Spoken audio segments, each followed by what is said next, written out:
Wapi makofi ya mara Israeli yenyewe. Tunawafurahia sana mama yetu hapa.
menano. Ai di menano mai maso maralonyo.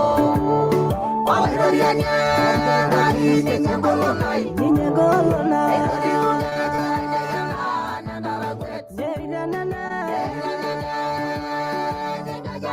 Nai di menano. Nai di menano mai maso maralonyo.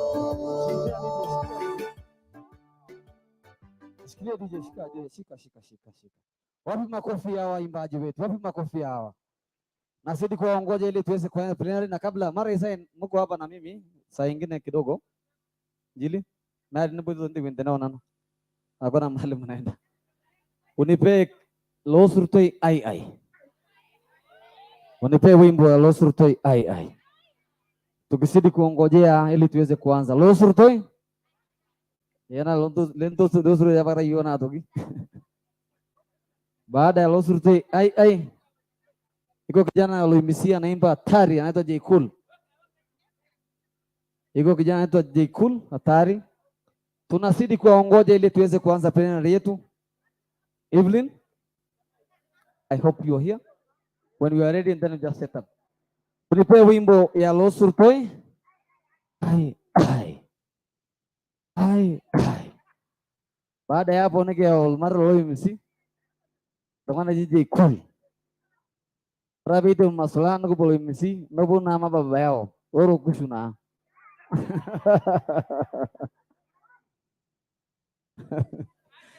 Aman tu pakai jual.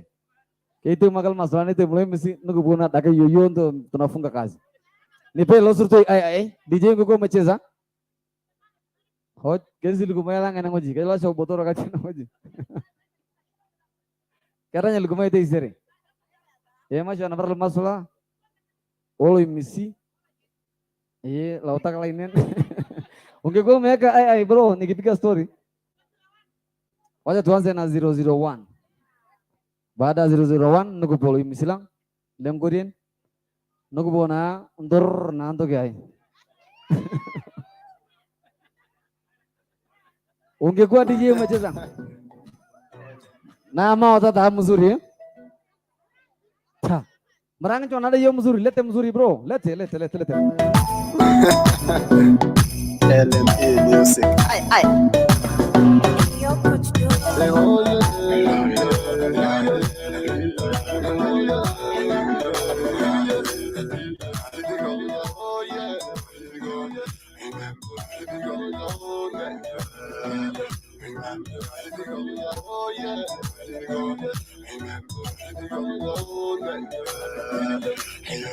Soalnya ada jumung kiwanja, mau yai, pengen dana itu naik bab, ya, bilingir anak sungguh, mau yai, untuk madang kau mau naik bab, ya, kurang kutu kanan selalu, mau yai, karena maru marisol, ya, marah sesuai angkau, mau yai, nyogin nasi ngusiannya. Yeah, I do belar veneto subat. Mau yai, udah mati militer robili. Yeah, isere dong maralo rere. Mau yai, nggak ini samone. Kita bagi lidah banai. Mau yai, kita deh kita pas. Yeah, alasara bodoh cerita. Mau yai, bikin beli bodoh itu. Yeah, yana benyi kingwagi. Mau yai, ndo gaisho yele sere. Yeah.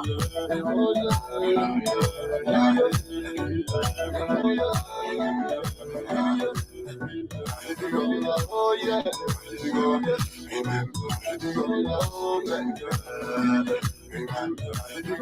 Oh yeah.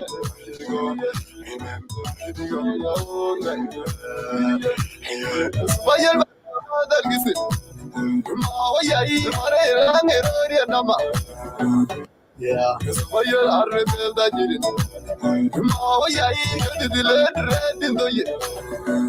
Yeah, lu bagulai. Mau yai, jadi subaga yara kita. Yeah, bayar gile bule waso. Mau yai, jadi gubon daeng gobi. Yeah, selalu maton donisa. Mawayai, Yasinanga, Musiki. Yeah, when you nice, so I don't forget. Mawayai, Supaya, Lisano. Yeah, Longulu, Ongela. Mawayai, Salam, Romi. Yeah, Lulu, the Paria Sabo. Mawayai, listen at the Merile. Yeah, can they dig in the Rana Mutu? Mawayai, Supangana, Namanya Doye. Yeah.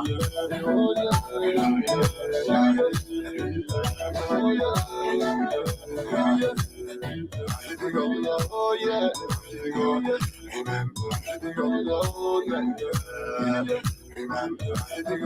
Oh yeah.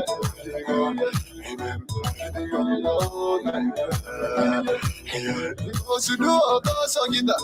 Mawayai, live at them, but I'm Bamoja. Yeah, because you know, Miss Gamboy.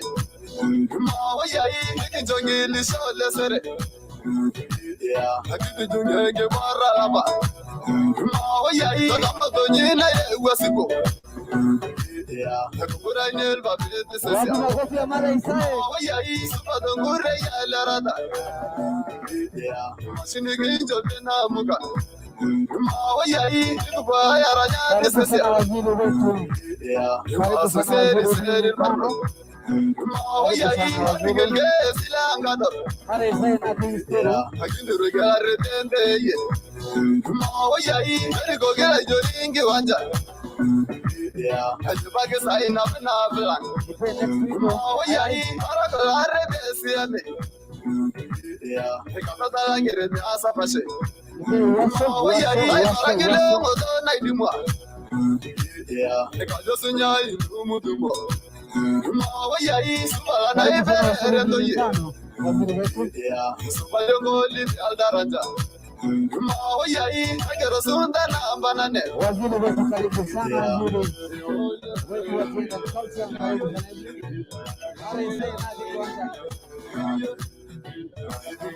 Oh yeah.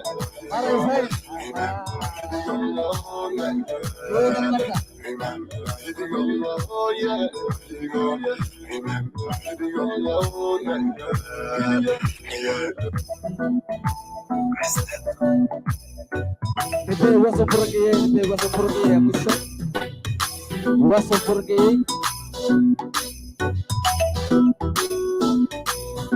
Tuimbe bado kidogo, Piliana tunangoja Piliana kidogo. Tuimbe. Nipe uwezo Mburge hii hapo. Mara isaini mko na mimi hapa mpaka niseme. Inta show tena mpaka takanajo. Lela konda lela bayan. Uwezo Mburge. Baada ya hapo nobunulo imisi. Hindi bina uruk. Nobuna angeveri. Nipe uwezo Mburge hii. Na ikichelewa ntalete J-Cool. Ntalete J-Cool. Nikisidi kuwatangazia kwamba tukuje tafadhali ili tuweze kuanza plenary yetu.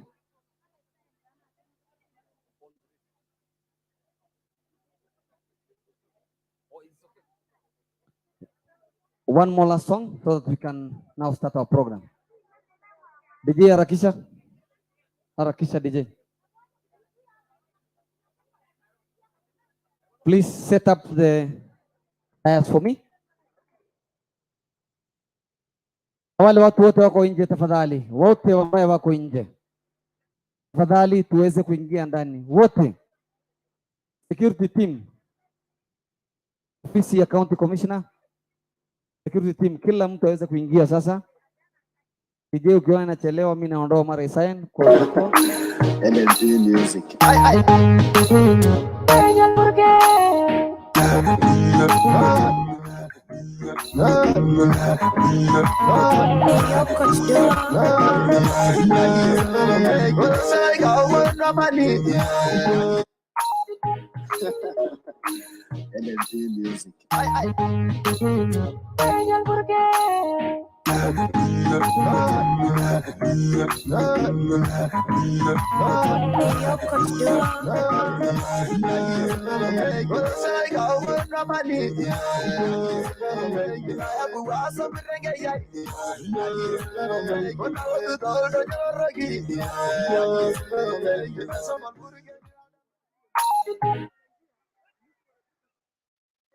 Sawa, mara isaini tafadhali. Ashe Oleng. Wekea wakitoka kwa stage. Tafadhali wekea tu hapa. Baadaye jioni mara isaini. Ashe Oleng. Mara isaini kijua che Oleng. Mumekuwa na mimi hiyo muda yote nasema mara isaini. Asanti. Mara isaini ashe. Mimi ndio nasema. Si nyinyi ndio mnasema, mimi ndio nasema.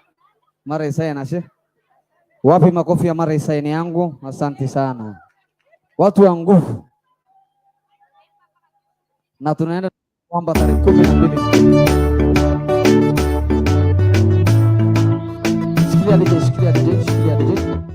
Shikilia DJ.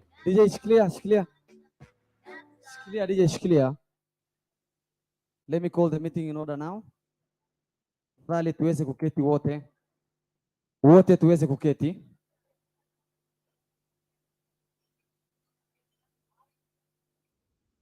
Ilikuwa tu entertainment, si ilikuwa presentations, nili tu ya kubuy time.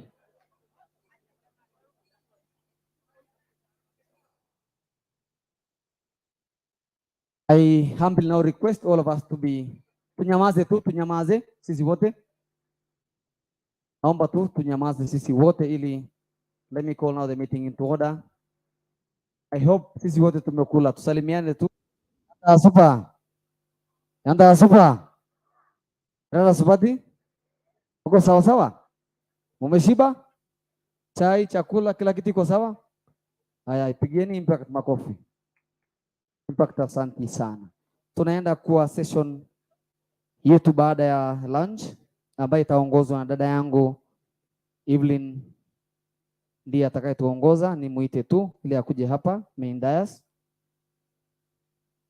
na kuanzia hapo sasa ataongoza the entire plenary discussion on land tenure rights, the status of registration of the community lands in Kenya, and role of women and in governance. Welcome, my sister. Thank you very much, Bwana MC. You've taken us through these sessions very well. Good afternoon. Hello. Jambo. Enda Subabogin. Seriani. Okay. Tafadhali wale wako nje tunawaomba mrudi ndani haraka iwezekanavyo tuweze kuendelea na program kwa sababu tutaweza kuongojea zaidi.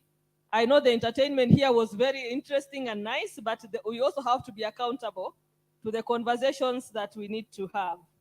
So najua kwamba ni muhimu kuwa na hii nafasi ya kutumbuiza na kufurahia utamaduni wetu. Na kweli tumefurahi. Lakini wacha turudi kwa kazi ndio tuweze kurudi manyumbani tukiwa na kitu tulijadiliana, si kweli? So asanteni. So kabla ya kuenda kwa hiyo agenda ya kuwa na experience ama maoni ya wale ambao wanafanya kazi kwa county mbalimbali, ningependa kurecognize representative from the county government. Kama nilikusikia ukitangaza kuna the gender CC ameingia, Madam Evelyn. Yes, karibu sana. Would you want to say hello to people? I'm just giving you a minute to say hello. Kindly. Wacha tupokee salamu kwa sababu hii ni mkutano ya agenda. Ule anahusika na agenda hapa Samburu County atusalimie. Tunampa nafasi ya kusalimia. Amuma saa imeenda kabisa, tutaweza kuchukua. Madam. Asante. Good afternoon. Hamjambo wote. Kwa majina naitwa Evelyn Lentano, Waziri wa Jinsia, Utamaduni, Masuala ya Vijana na Michezo. Sisi Gender, Culture, Social Services, Youth Affairs and Sports. You are all welcome to Samburu. I'm happy that the gender is being factored in this summit. So it's a privilege, it's a honor, and it's humble consideration for the ladies and for the youth to be part of this summit, to air out their issues, So thank you so much. Welcome all to Samburu. Karibuni Samburu. Mujisikie nyumbani. You identify with us. Nimeona wamama pia wakiuza shanga around. So kindly identify with us, buy from them. Na karibuni wote. Asante sana Madam Evelyn kwa kuweza kuwakilisha ofisi yako.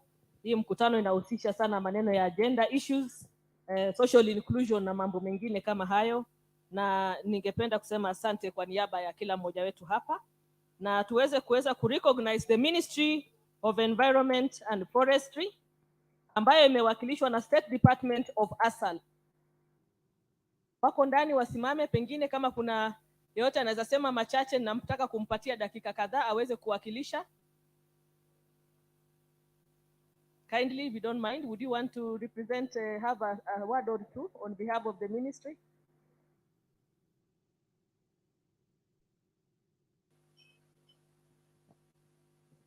Yes, mjambo nyote. Mambo yote yalisemwa na Mika asubuhi na ni kama yaliisha, but sisi tuko kwa State Department for Arid and Semi-Arid Lands, Nairobi, within the Ministry of East African Community. So tumefurahia kushirikiana nanyi, tuna partner with Impact, that is why we are here. Asante sana. Shukran sana. Tunashukuru kwa kuweza kuwakilisha the ministry na particularly the State Department of ASAL. Tunajua kwamba hii kazi tunazungumzia, hizi ardhi zetu za jamii nyingi zinapatikana kwa ASAL areas, na collaboration yenu na Impact na mashirika mengine ni muhimu sana kuendeleza kazi hii. So ningependa kwenda moja kwa moja kwa utaratibu kwa the next session ambaye tunazungumzia kuhusu experiences za county governments. Zile county tofauti ambao wamewakilishwa hapa, kuhusu ya ni vipi mmekuwa mkifanya michakato yenu ya kuregister hizo lands, community land, ni changamoto gani mmepitia, ni kwa hali gani mnaendelea na mmefikia wapi. Hii itakuwa session ambayo nitakuwa mwenyewe naangalia muda, kwa hivyo najua wale watakuwa hapa mtakuwa na kibarua kigumu na kizuri cha kuweza kutuelezea kwa kifupi sana vile experiences yenu imekuwa.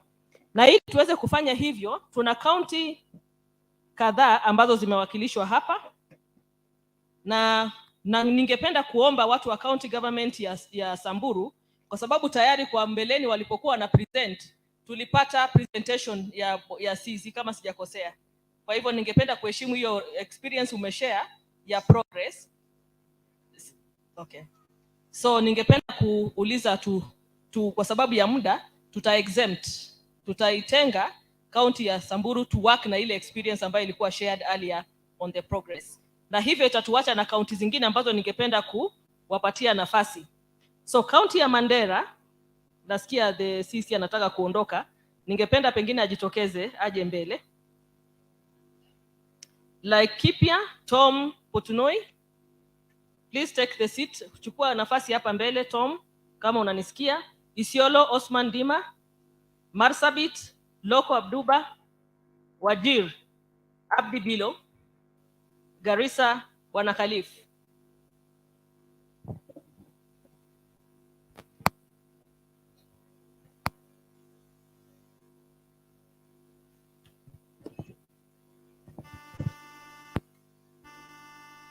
So hiyo itakuwa raundi yetu ya kwanza, na hii mtakuwa tunazungumzia land tenure rights, the status of registration of community lands in Kenya, role of women and youth. Tujikumbushe kwamba tulisema hii community land summit tunataka kuangazia jinsi ya kina mama na vijana wameweza kujumuishwa katika mchakato wa registration ama ule usajili wa hizo community land ama hizi ardhi za kijamii. So wakati mtakuwa mnapeana experiences zenu, tafadhali mtuambie vile wakina mama na vijana walihusishwa katika huo mchakato. So nitawapatia kila mmoja dakika tatu kama ingewezekana. Top line highlights zile za juu kabisa. Alafu tuweze kuendelea, tupatie wengine nafasi. Baada ya kupata wale wengine watakuja next, tutafungua kwa umati waweze kuwauliza maswali. Kwa hivyo kwa hisani yenu, kwa sababu ya muda, tungependa mpate muda wa kusema yote, lakini mtatusamehe. Tumekubaliana hapo? Mnaniruhusu tuende na hiyo plan. So nitakuwa very strict kwa time. Ukiona na kuangalia jua kwamba tayari madaka yako yamekwisha. So ningependa tuondoe hii meza hapa mbele kwa sababu ya hawa kuonekana. Okay, so ningependa kuanza na upande ule, nitakupa nafasi uwe wa kwanza, na hiyo inamaanisha una changamoto ya kuonyesha wengine vile dakika matatu inatumika. So over to you. Yes.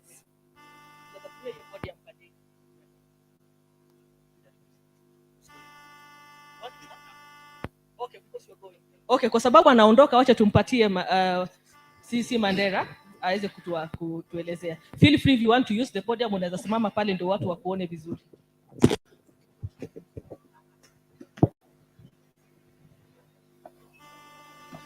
I want to, in the interest of time, I will give a very brief summary of Mandera. And the starting point is Mandera is at ground zero when it comes to community land registration. Ground zero is a word I've chosen to use because when the Stockton County government presented an inventory to the national government, the inventory was contested,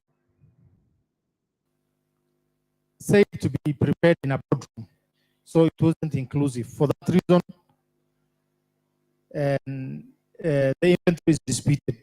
Two, the proposed unit was at the sub-county. That the former CS for lands, Madam Farida Karonei, in a letter advised the governor then that the sub-county units are too large for any assembly to happen.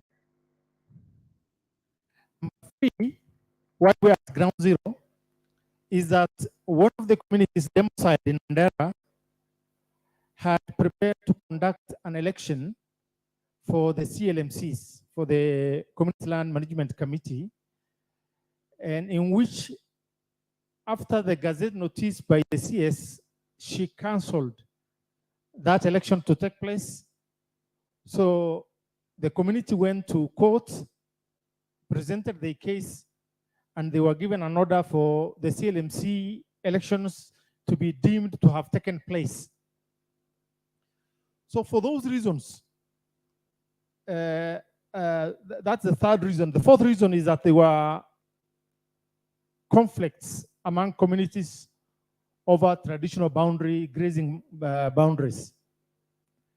Now, to sum it all, the upcoming boundary review by IEBC, that is what happens after every 10 years, causes anxiety and conflicts within communities in terms of the electoral boundaries. So Mandera has not succeeded in putting the community land vehicle on the runway. But since we came into office now, we have started off with community mobilization and sensitization, which we are now doing very well. And the other challenge will have been, how do we designate or how do we remove our urban centers, that is the townships and the markets centers, from the community land? So we have done a process, and we are waiting for Gazette notice. We have written to institutions like the Kenya Institute of Planners, the Kenya Institute of Surveyors, the Ministry of Agriculture, the Ministry of Environment, and to nominate individuals to represent in the ad hoc committee as captured in the Urban and Cities Act. So this coming Friday, we are expecting to have a Gazette notice of ad hoc committee members to delineate the urban centers, that is the townships and the markets, away from the community land. So the experience in Mandera is that in terms of community land registration, we are at ground zero. On the issue of the role of youth and gender, and I appreciate that quite the entire population of Mandera is of the Islamic faith. And the issue of inheritance is well structured in the Islamic faith. So whereas it is the elders who make decisions, the issue of gender and the issue of youth's role is has express provisions, and it is now the time and the space to fight for it. Otherwise, as you know, that nobody's going to give you anything for free. So you have to fight for your space. Generally, that is the situation in Mandera, and that's how we have dealt with it. In the interest of time, I have to sum it up. Thank you. Makofi kwake. He has done exemplary well. Actually, you have exceeded with only 1 minute. So hii inamaanisha number 1 amefanya vizuri. So wacha tuone number 2. You want to go next? Okay, please. So pengine niseme kwa kifupi tu, sorry kwa kukukatisha, but as you take the floor, najua amezungumza kwa Kiingereza, lakini kwa niaba ya wale wanajamii wako hapa, ningependa kuwahimiza tuongee tu kwa ile Kiswahili, hata kama ni ile broken, ile wanasema broken Kiswahili, at least tuweze kuwajumuisha wale ambao wametoka kwa hizi jamii kwa kiwango kikubwa. So naona umeniangalia kwa zile any can do, but let me just say, Mandera wamesema kwao bado hawajafikia malengo yao ya kuweza kutaka kufanya usajili wa ardhi yao hiyo ya jamii, kwa changamoto ambazo ni mbalimbali. Moja, walipeleka ile inventory yao kwa ministry, wakaambiwa hapana, hiyo sehemu wamezigawa ni kubwa zaidi kuweza kufanya usajili wa moja kwa moja. Wakakuwa pia na changamoto za mizozo ya upande wa zile boundaries ama mipaka ambayo inahusiana na maeneo ya malisho na mambo mengine, na hivyo kuna utaratibu ambao unatarajiwa wa IEBC wa kuweza kurekebisha zile mipaka, ambao pia inatia changamoto kule kwa jamii, ni wapi mipaka itakuwepo, na inaweza pia ikavutia hali mbalimbali tunavyofahamu kuhusu changamoto kama hizo. Kwa upande wa kina mama na vijana, amesema kwamba kule kwa kiwango kikubwa, karibu 100% wengi wanatumia ni watu ambao ni Waislamu ama jamii za Kiislamu. Sheria inafahamika vizuri na iko na utaratibu wake, pamoja na hali ya urithi kati ya kwa wanawake na wale ambao wanahitaji kuwa na urithi. Kwa hivyo kwa maoni yake, anaona vijana na wanawake wanahusishwa, na ni changamoto kujua pia kwa hii process ya kusajili hayo mashamba wamejumuishwa pia na kuhusishwa moja kwa moja kwa zile CLMC ambazo zinahusika. Kwa hivyo ni asante. Nimesema tu nirudie, kwa hivyo sitaki kurudia nyingine. Mna changamoto ya kuongea Kiswahili. So asante sana. Please proceed. 3 minutes. If you tell somebody from Wajir to speak in Swahili, it's as if you're supposed to speak in Greek. But I'm sorry, before I go to the achievement, it's minus my minutes, sir. Let me appreciate first and foremost the governor of Maralal. I mean, it's called Samburu County, for giving the right job to my brother from the same mother called Lakada. I never thought I would meet him here. We really work together and we have been activists with him. And also, I appreciate to meet my sister Lesuda, whom still we belong to the same family as HRDs. Thank you very much. So I'm not a visitor here in County Yangu. Come to the issue of the achievements since the inception of 2016 Community Land Act in relation to Wajir County. As a county, the first time we ever had this issue is when we have been invited by Impact to our workshop just 1 year before the first summit.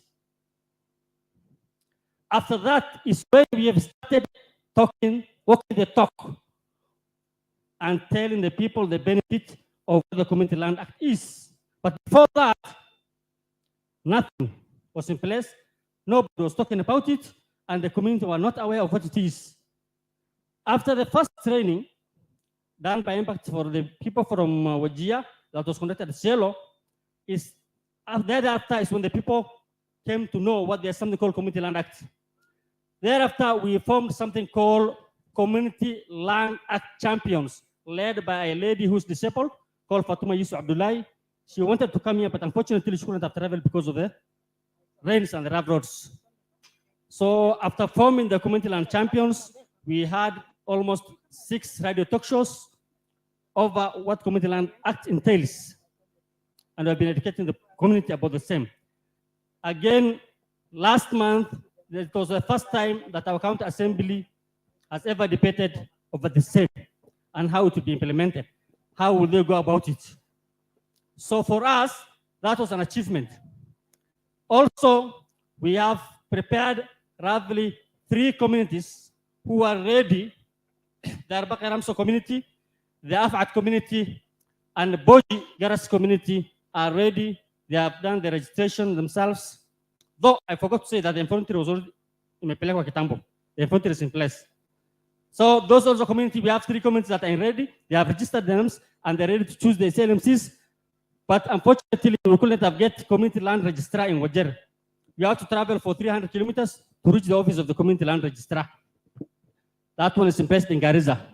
So in Wajir County and also in Mandera County, there are no community land registrars. So it will be very tricky and it will be a bit expensive for the local communities to travel all the way from Wajir to Garissa. Sometimes you can go to Garissa, spend nights, and unaambiwa office hakuna mtu. There's nobody in office.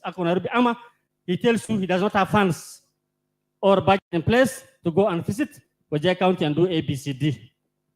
But since the day of the training, it's all traveled 2 years ago, to date, at least we have reached a step ahead. Besides the achievements, we have also challenges. The challenges we have, one is dispute over the colonial boundaries and the community land ownership. Where will this land fall? Because there are colonial boundaries that have been marked during the colonial boundaries. Community A should be living near and community B should be living near. After 1963, people expanded what tumezidi, population imekuwa nyingi. So you can see a community that lives across 2 colonial boundaries. So that's one of the issues and another challenge. Also, the other challenge we have is lack of political goodwill. Our leaders, our local leaders, they are not willing this community land act to be fast-tracked because they want to grab themselves big hectares of land, or sometimes, coming years, you will hear Kraiti Murunga has a land in Wajir, hectares of lands in Wajir. That's why they are also, our Taki Kitu Kuja Mapema, after grabbing lands and lands, as it happened at last, somebody just made defense roughly 22 kilometers square, an individual from the area, from a local from the area. So most of them have that notion. So before the Community Land Act comes into place, let each and every individual who's a politician or a tycoon grab certain land of the community. By the time this thing is being put in place, that's another challenge. The other challenge we have, and it's not really a challenge, but sisi wafugaji tunaambua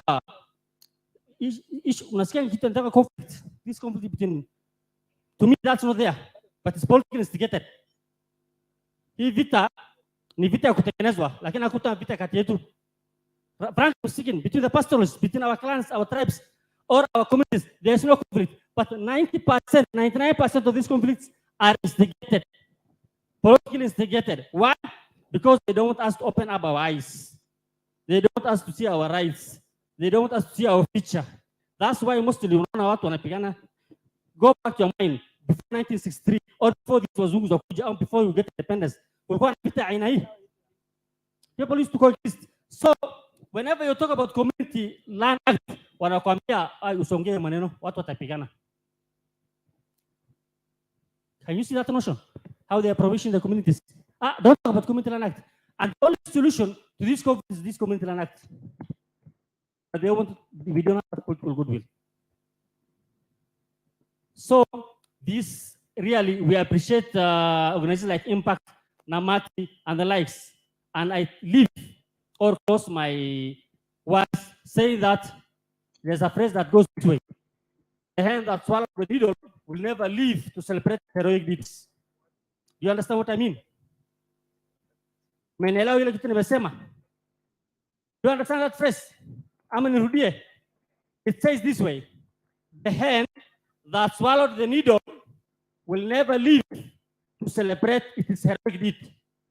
So I tell Impact and Namati, continue. No matter what, or no matter hiccups will reach, or no matter they try to block you or put barrier before you, please continue the struggle. And inshallah, in the near future, Wajir will be liberated and community lands will be registered soon. Thank you very much. Thank you very much, our representative from Wajir County. I've also been informed that if we focus on Kiswahili only, we might also exclude others. So let me make a quick reflection in Kiswahili on what he has said before I come to you. Amezungumzia kuhusu changamoto za yale wamefanya huko Wajir. Tayari wako na communities 3 ama jamii 3 zimeshajiandaa, inventory yao iko kamili, wameweza kuwakilisha na wanajiandaa kufanya hiyo kazi ya registration. Lakini wana changamoto za kutosha. Mojawapo ni kwamba land registrar ako mbali sana, kwa kiwango kikubwa inaleta changamoto kwao. Lazima watoke kutoka all the way from Wajir mpaka Garissa waje watafute, na akifika hapo pengine anaweza ambiwa naye alitoka akaenda labda mahali, kwa hivyo hayuko, inabidi wakae pale kwa muda wakimsubiri. Pia wako na mizozo ya kijamii kuhusu mipaka, kati ya mipaka ya kijamii na mipaka ile ya wakoloni ile waliweka, na hii inachangia pakubwa kwenda slow ama kufupisha ama kuongeza muda ambao ungehitajika kusaidia kwa maneno ya kurejesha hizo community land. Pia wamezungumzia kwamba hakuna ile political will, ile kujitolea kikamilifu kwa wale ambao ni wanasiasa kuweza kusaidia kuharakisha mchakato wa kupata hiyo community land waweze kufanya registration. Na wanasema pakubwa kuna wale ambao pia wameingia huko ambao ni wale wasomi pengine na wengine wa hapa na pale, wanasiasa na kadhalika, kujishikia nafasi ili wakati wanafanya hiyo registration wao tayari wameshajisikia nafasi yao kubwa, pengine waseme hizo sasa ndio ardhi yao, na pengine wale ambao hawana uwezo kama huo wanabaki, watakuwa wameachwa nyuma. So kwa kiwango kubwa hakuna ile motivation ama ile hali ya kusema tu register community land. Wanaambiwa pengine msizungumzie kwa sababu italeta vita katikati ya jamii. Ameweza pia kuwashukuru sana wale partners na Mati na wengine Impact kwa usaidizi wao, akisema kwamba imechangia pakubwa. Akasema kwamba ni mpaka hii Community Land Act 2016 vile wanasema ni ya mwaka wa 2016 ndio sheria ilipitishwa, lakini wao iliwachukua karibu miaka 4 kabla ya kujua hata ni nini inazungumziwa kuhusu maneno ya kuweza kusajili ardhi yao ya jamii. So hii ni changamoto ambayo pengine wengi wanaweza kurelate nayo. So kabla sijampatia mwenzetu atajitambulisha na kujielezea, ningependa recognize ama kumtambulisha mgeni ambaye ameingia, ambaye si mgeni kwa sababu ni mtu amefanyia kazi jamii kwa muda mrefu. Ni mama Maisomle Shomo ambaye alikuwa mwakilishi wa kina mama kaunti ya Samburu. Ningependa tu nimwalike asimame awasalimie kwa kuwapungia mkono. Nitampa nafasi aseme machache baadaye tukipata muda. Thank you very much, ma'am, for coming. It's a pleasure to have you on board. Your leadership as a woman and the whole discussion here has been about women and the young people in our communities and how this relates to land. Your work and what you have done for our indigenous people, our pastoralist communities, can never be downplayed. So shukran, thank you for coming. So nitakuruhusu ujitambulishe ndio tujue unatoka kaunti gani, na dakika zako 3 zinaanza sasa. Kwa jina mimi naitwa Osman Dima Duba kutoka Isiolo County. Kitu cha kwanza ni shukrani kwa Mwenyezi Mungu ambaye ametuwezesha kufika siku ya leo hapa, kwa sababu bila yeye hatuwezi kufika. Na shukrani ya pili ni yenu wananchi, tumetoka kaunti mbalimbali, wengine hata wametoka nje. Sema ukweli, tunaongea mambo ya kuhusu shida ya kaunti ama mambo ya kuhusu community land registration. Sema ukweli, tukiongea shida ya Isiolo, mimi naona kama badala ya kupatia sisi siku mzima umetupatia dakika kidogo sana. Kwanza hiyo hatoshi, kwa sababu sisi watu wa Isiolo tuko na shida kubwa kuliko 47 county, kulingana na shida ile yetu ya community land registration. Tumeshafanya mara mbili, tumepeleka. Mimi nilingependa ile watu wa National Land Commission wangekuwa hapa, kwa sababu nimesema hivyo, tumepeleka hizo jina zetu kama wananchi ya Isiolo. Tumekaa Marti, tumekaa Garba, tumekaa Isiolo, tumepeleka tukiwa tumepatisha hata jina, hii ndio jina yetu. Akifika kule kwa land wanaturudishia, anasema hiyo bado kwa. Na sisi katika Isiolo County tuko katikati ya kaunti 6 ambayo ametuzingira. Kaunti ya 7 ni ya Isiolo. Kaunti ya kwanza ni Laikipia, Meru, Garissa, Wajir, Marsabit, Marlal, Isiolo County. Hapa ndio inaitwa Samburu County. Sasa katika hiyo county sita, county 3 tuko na district naye. Na unajua kuliko mimi, bado iko district na haiwezi fanywa registration katika sheria ya Kenya. Na kusema ukweli, tumepeleka hata kotini Nairobi na imetolewa submission ama ruling na Lenaola Justice. Na hata ile justice ametoa hajaokoa Isiolo County. Isiolo County bado tumekuwa kama Pakistan, inapigwa na watu county hiyo yote. Kusema kweli, hata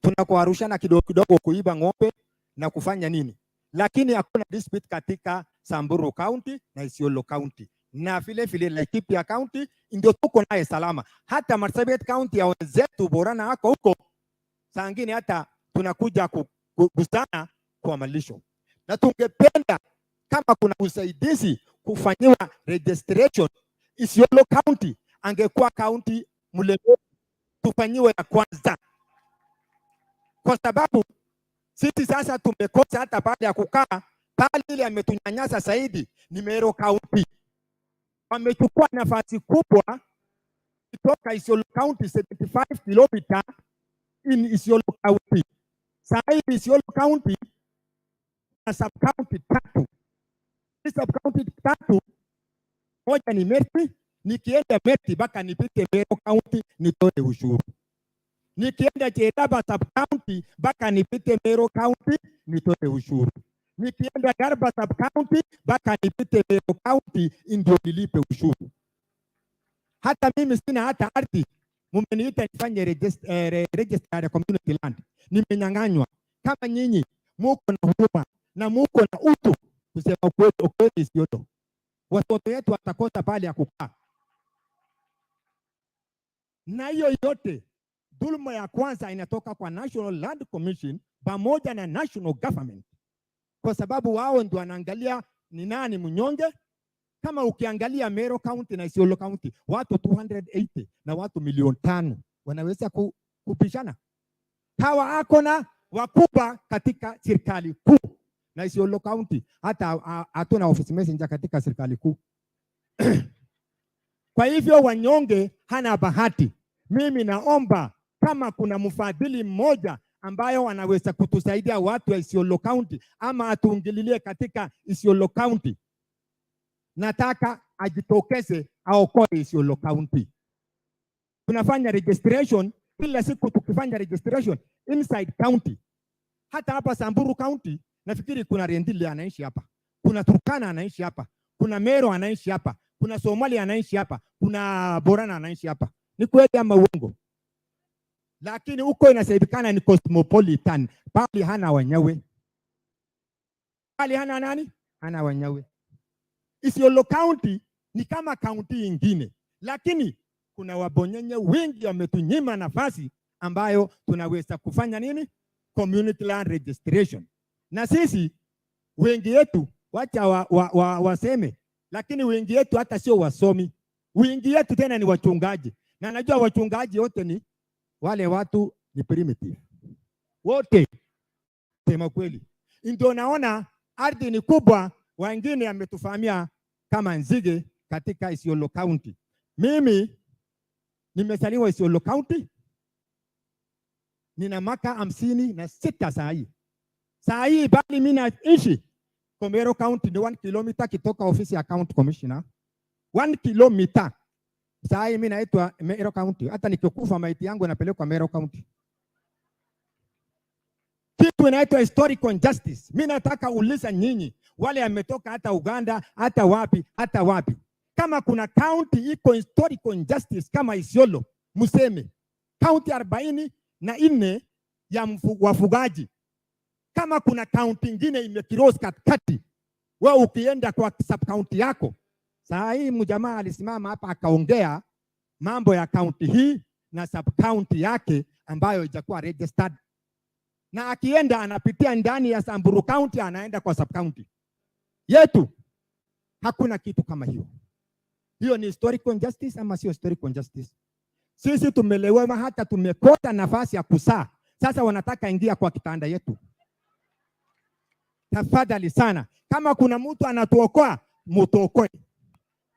Wacha hii kisungu ya uongo ambayo hatuokoi. Lakini mimi naomba sana, kama nyinyi mko na huruma na Isiolo County. Isiolo County kila moja anapenda kuchunga. Sijui kama nyasi yetu iko tamu kushinda nyasi ya Marlal. Ama maji ni tamu kushinda tamu ya Wajia. Watu ya Wajia, huyu rafiki yangu ndio yuko hapa. Ya Garissa hawajakuja. Hata wao bado wamenalisha kwetu. Na tukikuja ni kifo. Wewe uliza hapa ni ardhi ya Isiolo. Hata wameshindwa borehole karibu 6 ndani ya Isiolo na tumeshindwa kuokoa. Hiyo ndio MC yangu Halima Gole Abgudo. Hata ameenda kuangalia hiyo pale wameshindwa borehole. Wajia County iko Isiolo County. Meru County wanasema special ward. Garmara yote amesema ni special ward. Hatuna kitu hapo. Hata watu wa Garmara wanataka amishwa. Saa hii kile anaendelea, wameandika, anasema uko ni Safo Park, wale anaishi huko Borana, Turkana, Samburu na wengine watoke sehemu hiyo. 75 kilomita tuhame. Na pale nimesaliwa, niko na 56 years. Na sasa nahama naenda wapi? Si nitakufi hapo. Jameni, muniokoe. Mtuokoe kama mko na huruma.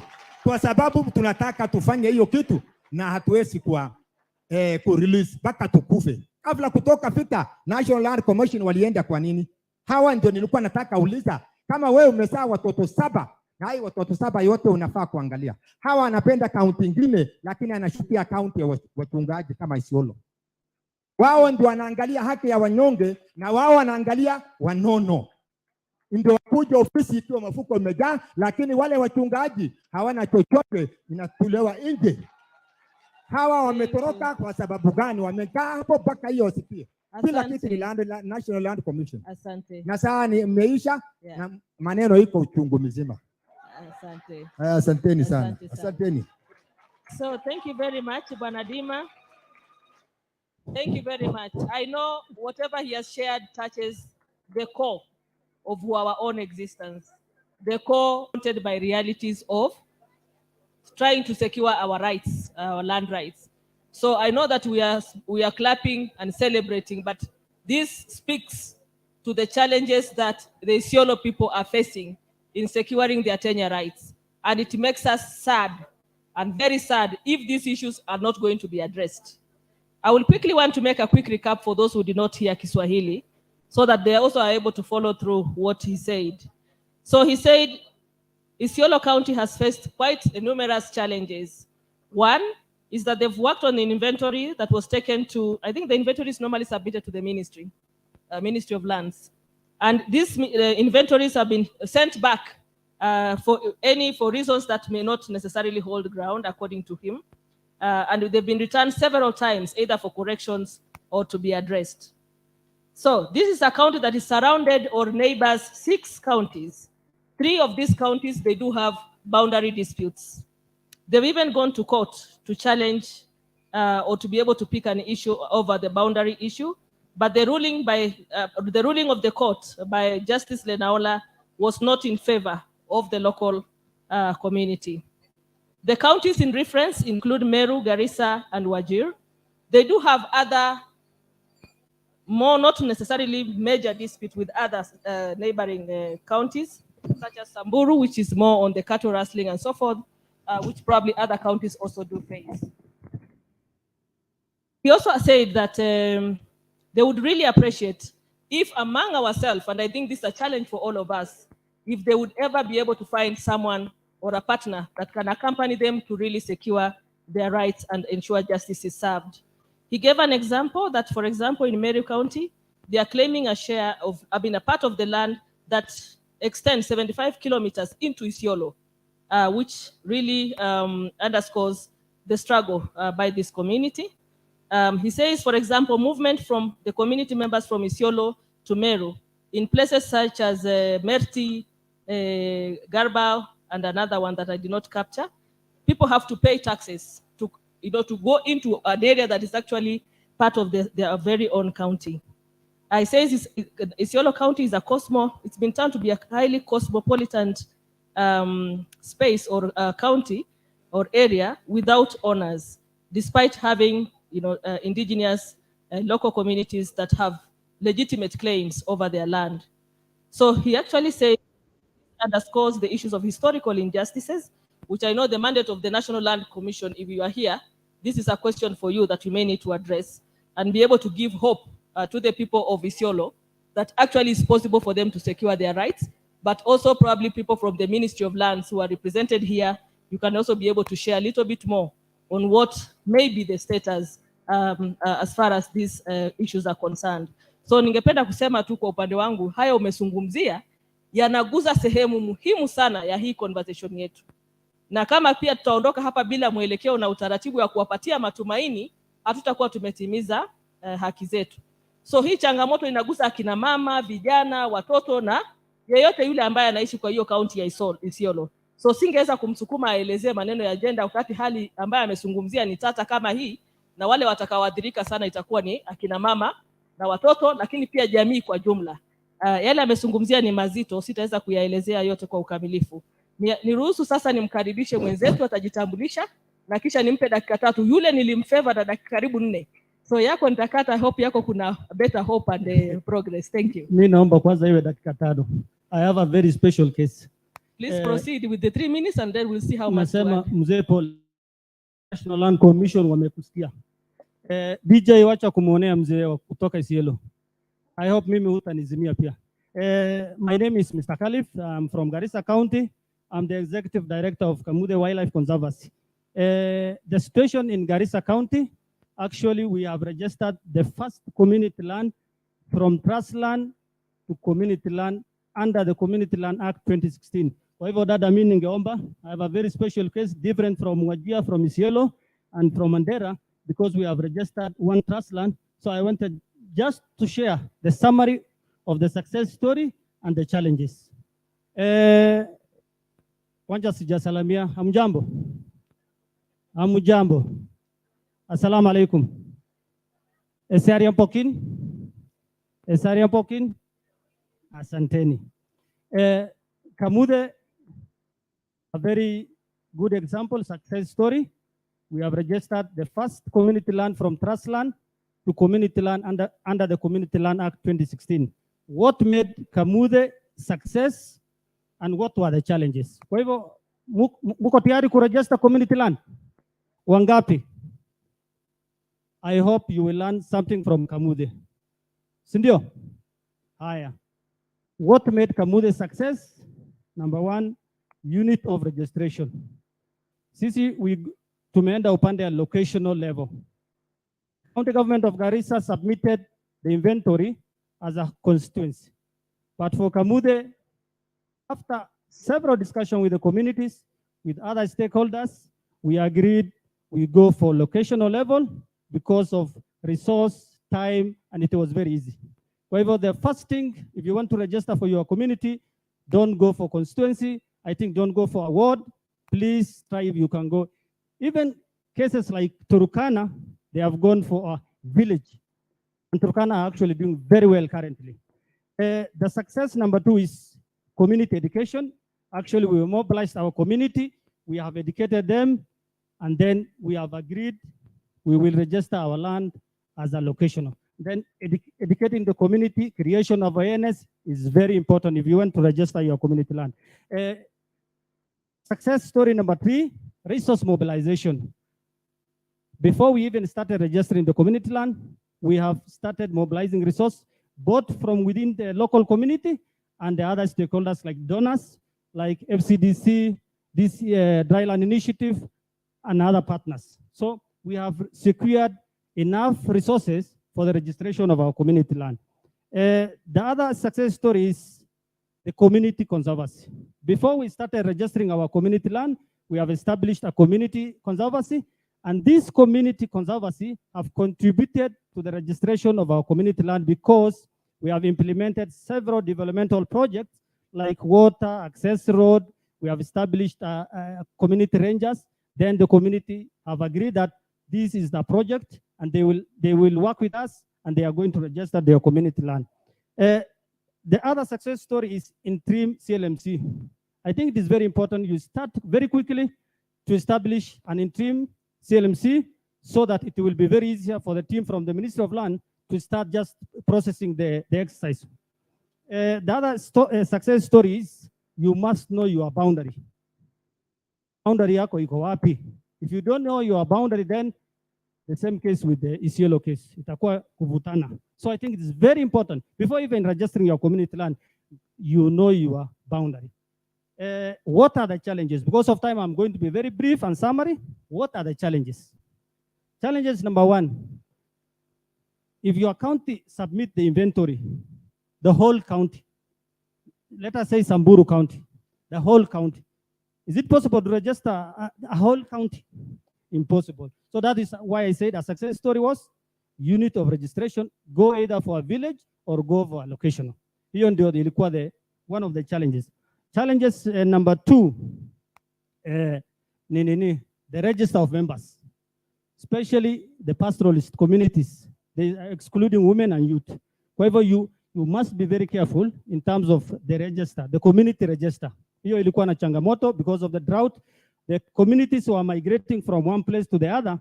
So hiyo imetuletea changamoto. Kuregister kina mama, vijana, ilikuwa changamoto. Because somebody can move from one county to other county, from one sub-county to other sub-county, one location to other location. Mambo ya climate change, these were the challenges, lakini we have overcame. Challenges number 3, kuna hiyo mambo inaitwa intergovernmental working relations. Ukiona the county is not ready to work with the Ministry of Lands and Planning. The county is not ready.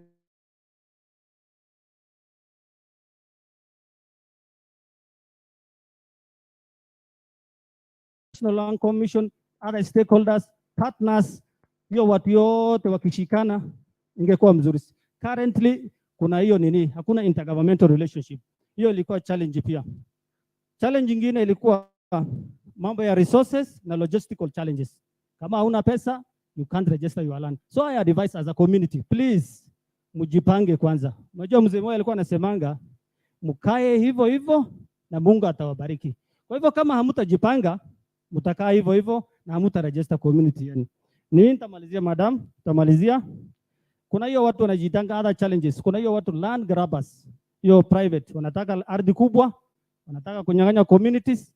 Kwa hivyo mchunge hiyo pia, watu ambao wanasemanga investors na wanataka kuchukua ardhi yenu. Nikimalizia, kuna hiyo intercounties boundaries. Ya mfano, Garissa, Tana River. Kuna hiyo kitu inaitwa 3-mile strip. Mlisikia? Kuna hiyo kitu inaitwa 3-mile strip. Tana River County is demanding 7 kilometers from Tana River all the way to Garissa ni yao. Kwa hivyo hiyo pia imetuletea shida.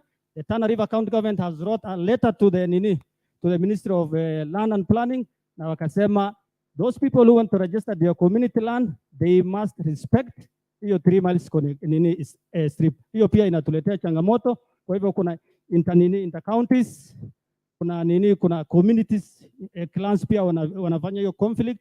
So hiyo vitu yote imechangia. Kuna vitu mingi ningesema, because of time nasema asante, na tena nasema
tulikuwa na community group ranches 13 na mpaka saa hii 100% sisi tumeregister kama community land.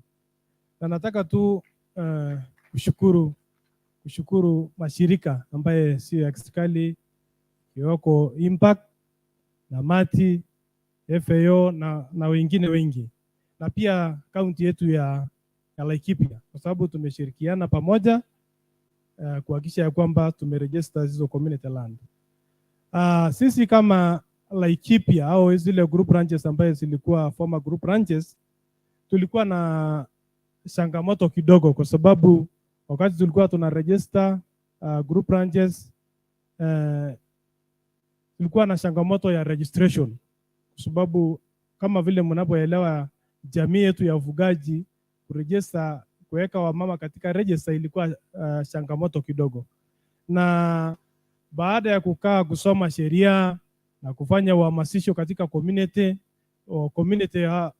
wakaelewa ya kwamba ni vyema pia wamama washirikishwe katika usajili ya ardhi pia na vijana. So sisi kama Laikipia tumeregister community zetu zote na tumefanya updating of register, tumeweka wamama, tumeweka via vijana, na katika zile CLMCs members, katika zile committees pia tumeshirikisha wale wamama wako katika uongozi na vijana pia na walemavu pia wote tumeweka katika register.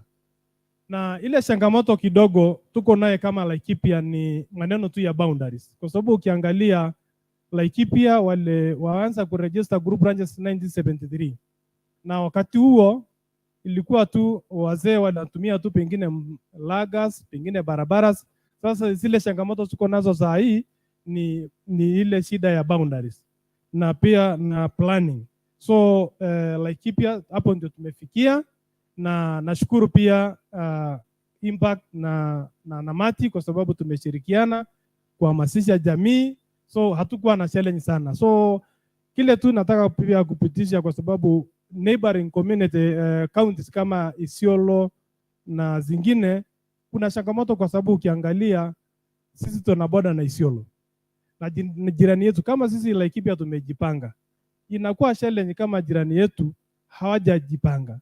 So mimi pia nataka kuhamasisha kuweka tu mkaso ya kwamba serikali pamoja na yale mashirika ambayo sio ya kiserikali tuhakikisha kwamba hii jamii ya Isiolo pia hao wamepata kuregister land yao. Na sisi kama CLMCs tumetengeneza forum yetu ya machaman ambayo tumeshikana kaunti 4: Laikipia, Samburu, Isiolo na Marsabit. Na nafikiri hivi karibuni tutapanua tu, na tuna ile uhamasisho ambayo tunafanya ni kuhakikisha kila jamii ya wale wafugaji wamepata kuregister land yao. So nataka tu kuambia wale mashirika ambayo tushike mkono ili tupate kusaidia zile jamii zingine. Lingine pia nataka kuongeza ya kwamba nataka tu kutia wale group ranches ambayo ile community ambayo wameregister, hii maneno ya kufanya kugawa shamba ili kila mtu akue na sehemu yake, mimi naona kama ni hatari, kwa sababu ukiangalia katika Biblia kuna ile kijana ambaye alisema mimi nataka kugawiwa mali yangu, na wakati aligawiwa alienda na akaenda kupoteza yote.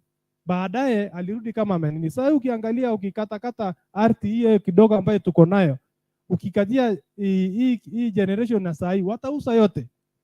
So kaju kakenta yangajama kaumo na kenta bimigipo nyoito yamo werde yuko nakulia belaitin na ini adeyu pe ajinga toyo na gebono ajinga toyo nenyangu lo shambai ore baadaye nebono aeri kore nikiata na mata kuna kutese muneba na tungekita yo loibor ama tining toka horror mebona ishaboke. Kwa hivyo kaumo nta joki emigipo nyoito ashole.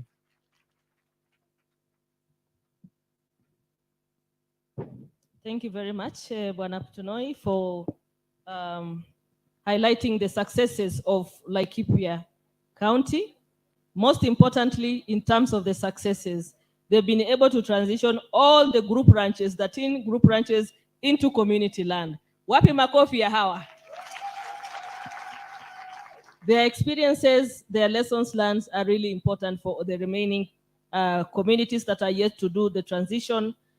He says, for example, it was a challenge to have women and young people included in the register, but it means also there are opportunities to do that when you have ability to provide training, awareness, and sensitization on the provisions of the law. Culture sometimes tells us, no, this is not provided for, women should not be included, and the registers have for the longest, never included a woman or at least a young girl or a girl in the list of the ones who are owners or the land holders of the community land. But the laws do make provision for that. And he says after the sensitization, they were able to succeed in including women and young people in their registers that they have been able to register, and they are part of the ownership of the land. So that is a great success as far as the milestone of this summit is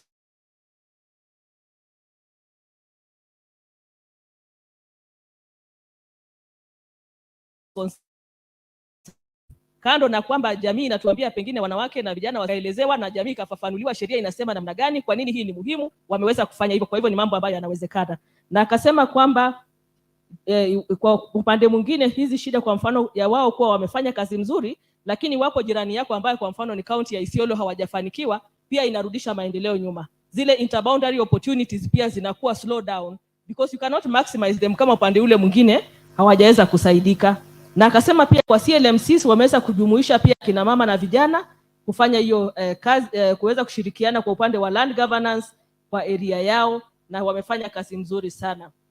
Ameweza kuelezea kwa kumalizia kwamba anatahadharisha sana wale wenye nia na wale wana mpango ya kuweza kufanya subdivision ya ardhi yao, na akasema hii itachangia pahali pakubwa sana kuweka ile risk ama tahadhari ya kuuza mashamba, na kesho itakuwa ngumu pengine watu kupata mahali pa kukaa, na itakuwa na changamoto kubwa sana katika maendeleo ya kijamii na wale jamii ambazo zinaishi katika hizo ardhi. So amepeana hiyo kama caution, so that for those who are thinking to go that direction, you may want to rethink by going by the lessons learned and the risks that may be ahead for sustainability of the communities and their livelihoods. So let's go to the next presenter, our able female presenter. Mpigieni makofi kabla hajaanza. Thank you so Karibu. much. Thank you so much for the opportunity you've given us for the people of Marsabit. I don't know whether we have any representative of Marsabit County executive and legislative arm in the house. Do we have them?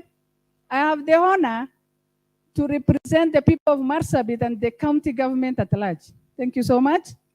Marsabit is a large county in terms of landmass, and also could be it is the second to Turkana. Slightly, Turkana is ahead of us. Now, we have like 15 communities in Marsabit County, local communities.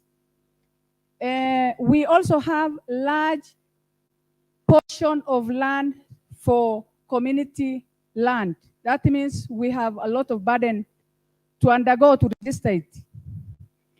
Now, community sensitization, education, and awareness have been done. We thank the stakeholders who are seated in this room who have given us that support.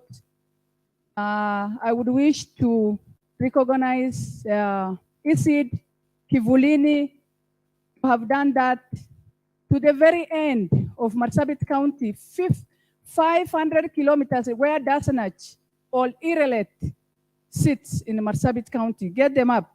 Are you there? Now, that means the communities of Marsabit County is sparsely populated. Wako mbali sana na kuwafikia si rahisi, but I believe 10% of the communities have been sensitized. Kwa sasa tuko na communities 8 wamekuwa tayari kupeleka application, na pia tuko na 4 communities already have submitted the application. Are we there? Tuko na challenges si mbaya kama Isiolo. Nadhani Isiolo wamepata changamoto kwa sababu it is the heart of Kenya. Poleni sana. The first challenge that we have, Marsabit County Land Registrar sits in Isiolo. We don't have a registrar for ourselves to date. It's a challenge. Mtu anatoka 500 kilometers from Ileret to be at the headquarters for Marsabit. Think of him now, or the person to go to Isiolo for that claim or for the processes that would be. Ya pili, our inventory, just as we are told by Mandera CEC, have been returned, or it hasn't been gazetted because it is said it needs more public participation. Na pia, the names that we are given is for a whole sub-county. Think of North Hor, like Sabis. Think of how it is, and we want to manage our land, unless we just allow it to go the ancient way. Haya. Shida lingine ni ya kuwa mambo ya kuhusisha wamama na vijana katika utamaduni yetu, and I said we have 15 local communities, na kila community iko na utamaduni yake, na ile utamaduni inashika wao pamoja ni kuwa ya kuwaita wamama na vijana ni watoto. They refer to us women and youth as children. Just imagine, do children have the legal framework? Is there any framework that says children can own? Yeah, if you don't own, if you have no resource, if you have nothing, will you be able to have the voice? You cannot have.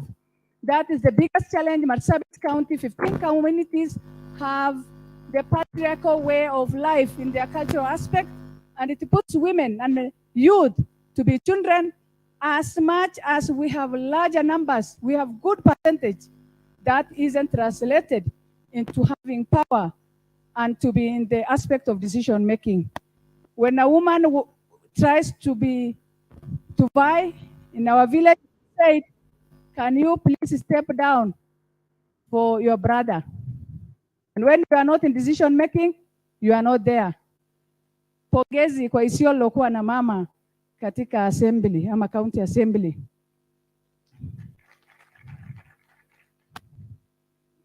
Na nyingine ni kuwa it appears like we don't have political goodwill. I don't know whether Marsabit government, county government hasn't been invited to this summit. Have they been invited? Okay. I came on my own. I forgot to tell you who I am. I'm Loho Abduba Umuro, representing Indigenous Resource Management Organization. And I told my brother here, give me the invitation. I want to attend this meeting. Yet, my county executive or legislature isn't here after being invited with the resource they have. That means they are busy. They are busy somewhere planning for Marsabit Cultural Festival. Where do you do your cultural festival or celebration? Isn't it on the land? And they celebrate it on the land that they don't own. It's unfortunate. I'm sorry to say that. And with that, I would wish to say our youths, our women have the opportunity. Given the opportunity, they will strive to do wonders. The only thing I would wish to ask, our land is so vast, our people are so much sparsely populated, it needs resources. We are ready to take the steps, and we are about. Thank you so much.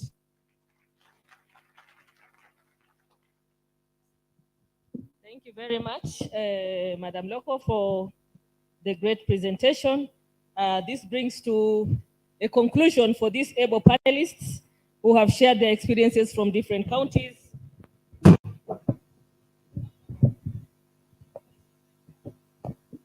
Najua mimi si mwanasiasa, so kushika hizi inaitwa nini hizi mics kurundika pamoja na kuongea inakuwa ngumu. So I want to say thank you so much for sharing your experiences. It is from these experiences that we are able to learn. Ni kupitia haya wanatuelezea wale ambao bado tuko nyuma, tunaweza tukachukua mamoja mawili tukajifunza nayo. But I would like to make an important correction from what I said earlier. The Isiolo case that was presented to court, the ruling was in favor of the local community. Ile kesi ilienda kotini na ikatolewa ruling na Justice Lenaola alipeana ruling ambayo ilielezea haki za jamii. Nilikuwa nimesema haikuwa in favor, but it was in favor of the local community. Ninaambiwa kwamba pia kuna hali ya ile tumesema kwamba watu wameingilia mashamba kule kujishikia nafasi tofauti tofauti, lakini hasa kuna zile military camps karibu 4 ambazo pia wameenda kupitch their camps huko. Kwa hivyo uwezekano ya ile ardhi imetengwa pia kuweza kubenefit jamii, hata kama mngefanya registration pengine ni ngumu, kwa sababu tayari shamba imefanya nini? Ardhi imepeanwa kwa matumizi mengine ambayo sio matumizi rasmi ya kijamii. Kwa hivyo ningependa kuambia asante sana, nashukuru kwa niaba ya hawa members wote. Tutapata nafasi kama muda utaturuhusu kuwauliza maswali na kuchangia yale ambao wamesema. Najua wale ambao mmewakilishwa kupitia hawa representative mnaweza kuwa na yale ya kujazia, lakini kwa sababu ya muda naomba niwaruhusu mketi chini, twende kwa the second panel, part 2.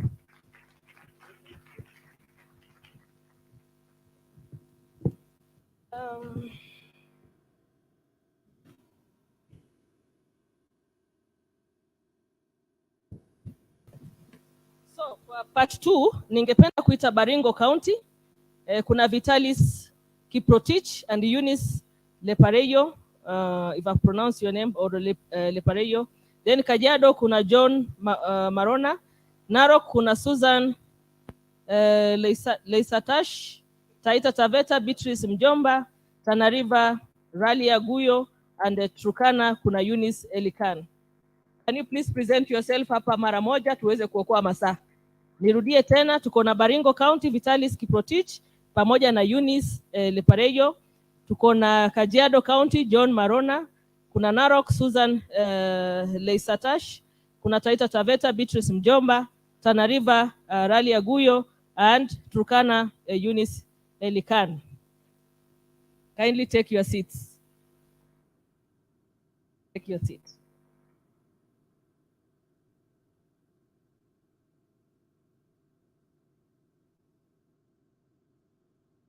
So utaratibu utakuwa ule ule, a teacher and a timekeeper. Kwa hivyo nikikuwa unaona nimesimama hapa, unajua masaa yamekwisha. Lakini najua kwamba mmeona wale wenzenu wamejaribu vilivyo. So ningependa nianze na kwa utaratibu, naona kuna yule ako tayari. I'll give you the mic. Please proceed. Tell us your name, the county you are representing, and you have your 3 minutes. Please. My name is Vitalis Kiprotich, all the way from Baringo County. Kutoka jamii inaitwa Endorites. Wangapi wamefika Lake Bogoria? Mikono juu. Sasa hapo ndio nyumbani kwetu. Ile jamii kutoka Baringo ambao walikuja na sisi, simameni tu mahali mko. Baringo, Endorites, Ilchamus, asanteni, mnaweza mkaketi. Sasa sisi kama jamii ya Endorites, sisi ni ile jamii ilichanuka kitambo kule 1990s. Sisi tulianza kujua mambo ya haki ya shamba. Tulipigana na serikali ya Moi. Na tuko on record kama jamii ya kwanza Kenya kuwahi shinda kesi ya ardhi katika koti ya Afrika. Simtupige makofi chamini. Sisi kama jamii tulijipanga mwaka wa 1994, wazee wetu walienda wakakutana wakajiunganisha na tukaform organization inaitwa Endorites Welfare Council. Nikisimama hapa hivi, I'm the program officer at Endorites Welfare Council, representing our community. We do have other organizations who are also fighting for the rights for the community. Haywen, director wao wako hapa. Wapi Christine, director wa Haywen, Endorites Indigenous Women Empowerment Network. That's another organization working for our community. Now, on community land, this is kama starter. We are at the starting stage whereby we are creating awareness within our community. We are working hand in hand with the county government of Baringo to create awareness on the need for our communities to register their lands under CLA 2016. But the county government of Baringo is only creating awareness, but they are not putting resources towards the actual registration of community lands. That's where the challenge comes. Because even if you create awareness the whole year round without funding the process, because I understand the process of community land registration is about 25-step process, which needs huge funding. If you don't get funding from partners or from governments or county governments, then it won't work. I'm sorry to say that, because that's a challenge that we are doing. Currently, as an organization, we have joined hands under Community Land Action Now Empowerment Network to support 50 community lands registration in Kenya, which is all the way to Tana River, Turkana County, West Pokot, Nakuru, Baringo, and all the way to Marsabit. I'm sorry to hear that people in Marsabit are not aware, though it's a huge chunk of land.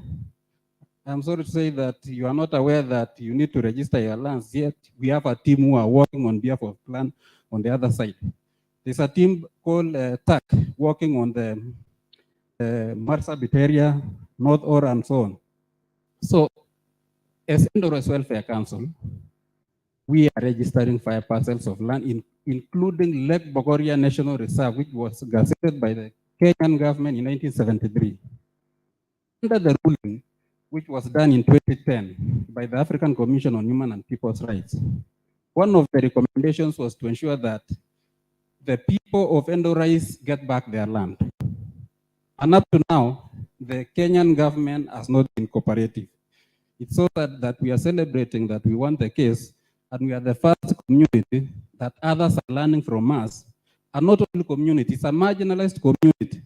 We are only around 60 to 75,000 members of our community.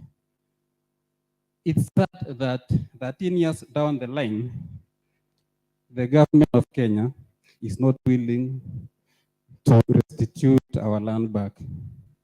Now, we are working with a program on the registration of the 50 parcels of land, and we're also supporting Turkana County. There's a parcel of land called Lokapel in Turkana that we are registering. I see a member of Lokapel is here. There's a parcel called Mpolian in West Pokot that we are supporting as a community.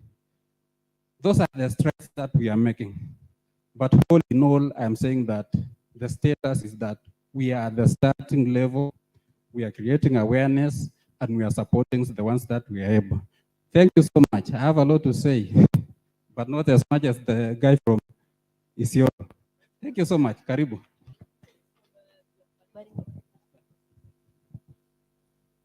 So that is also from Baringo. So we want to maybe put them together so it's easy to follow the conversation. Please proceed, madam.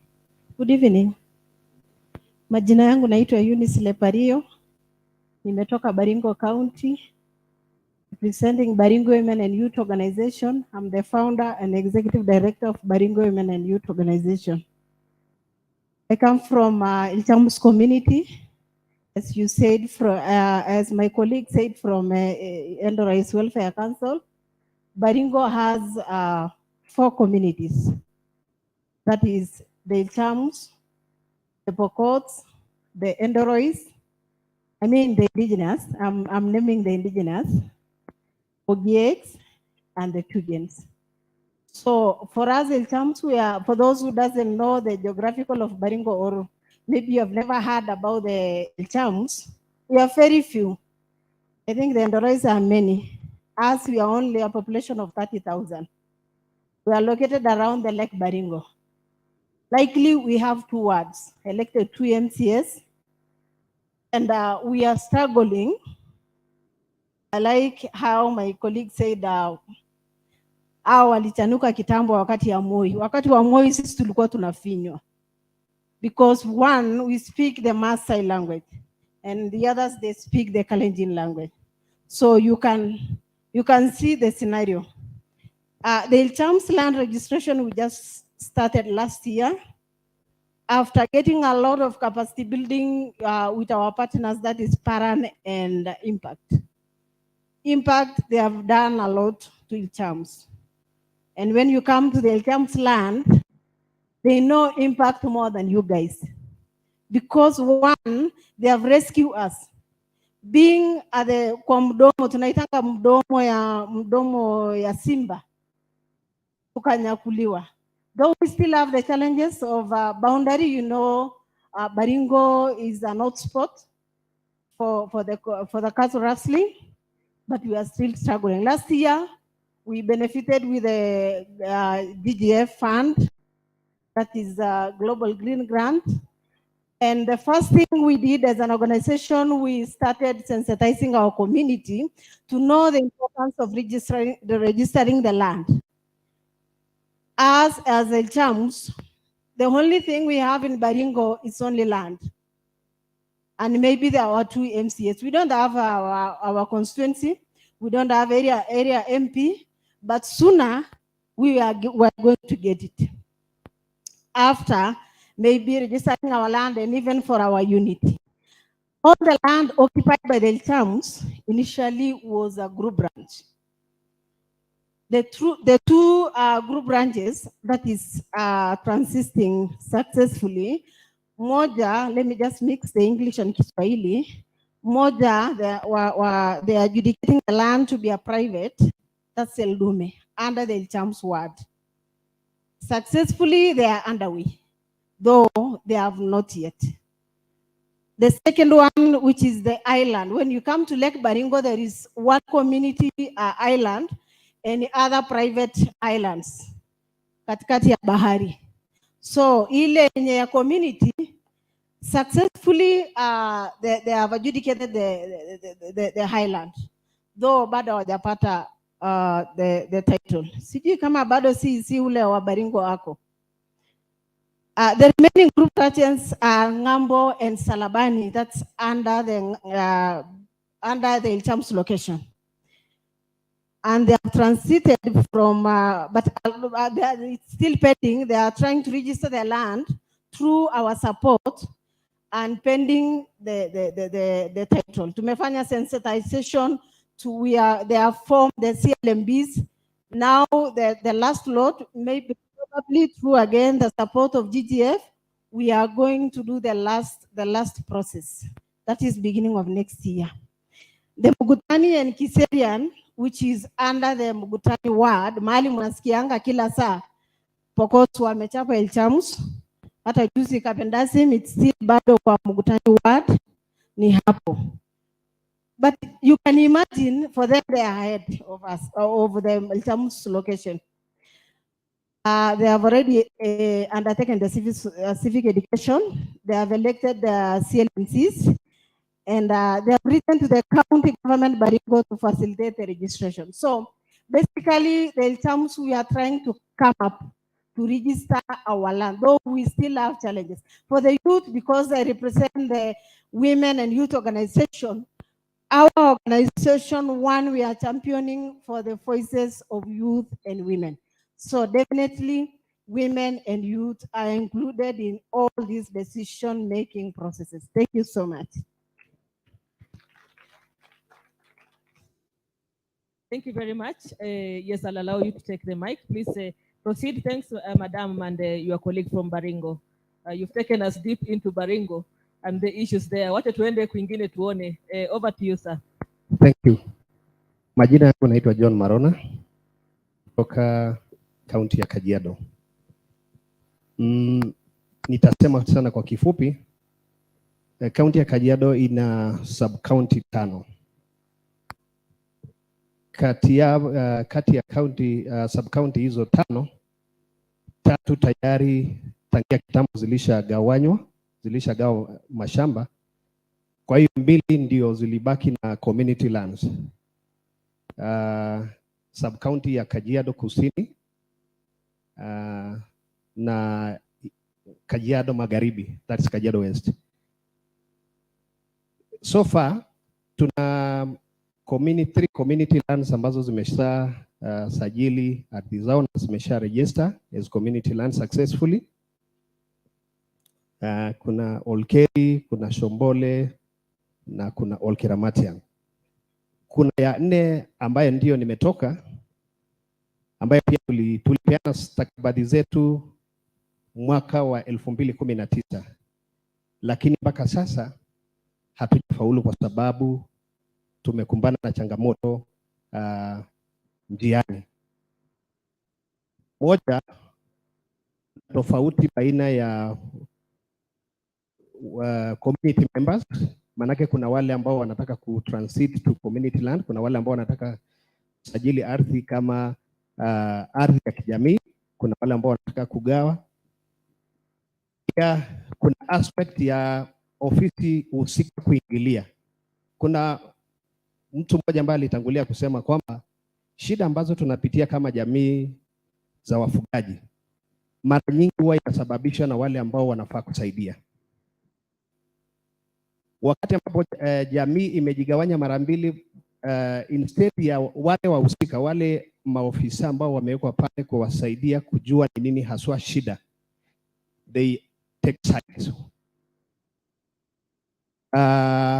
Na ninasema hivi nikijua kile ambacho ninasema, like wiki 3 iliyopita kuna group ranch moja pale Kajiado ambayo wenyeji walifanya uchaguzi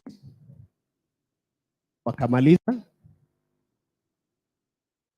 lakini ofisa mmoja kutoka National Land Commission Nairobi bypass ya county akaenda kufanya uchaguzi yake na watu wengine wachache.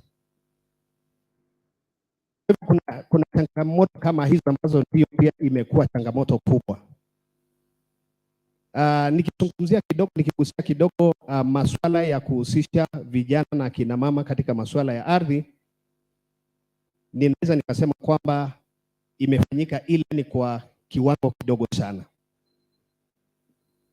Utapata kwamba katika kamati zile za CLMC kwa zile community lands ambazo zimekuwa registered, imesajiliwa, idadi ya kina mama na vijana katika kamati bado iko ndogo sana. Na wale ambao wanafanya sahi subdivision, utapata kwamba kina mama wameachwa kabisa. Wale ambao watakuwa beneficiaries, utapata ni wanaume peke yao. Kwa hivyo naona kwamba bado wameachwa, na ninaona kwamba they will suffer.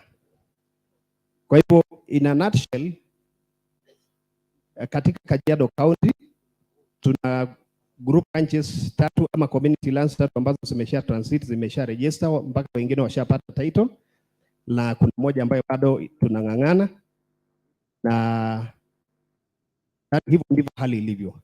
Ninapomalizia, nilisikia County Secretary wa Samburu walipokuwa wakiongea hapa asubuhi kwamba some parts of Samburu County wanaenda the subdivision way. Na nitarudia tu kama vile ndugu yangu kutoka Laikipia alisema, na kama vile mjumbe wa Laikipia, I think Laikipia East alisema kwa kongamano ya last year, aliwaambia it is too early to celebrate. Nyinyi ambao mumeenda that way,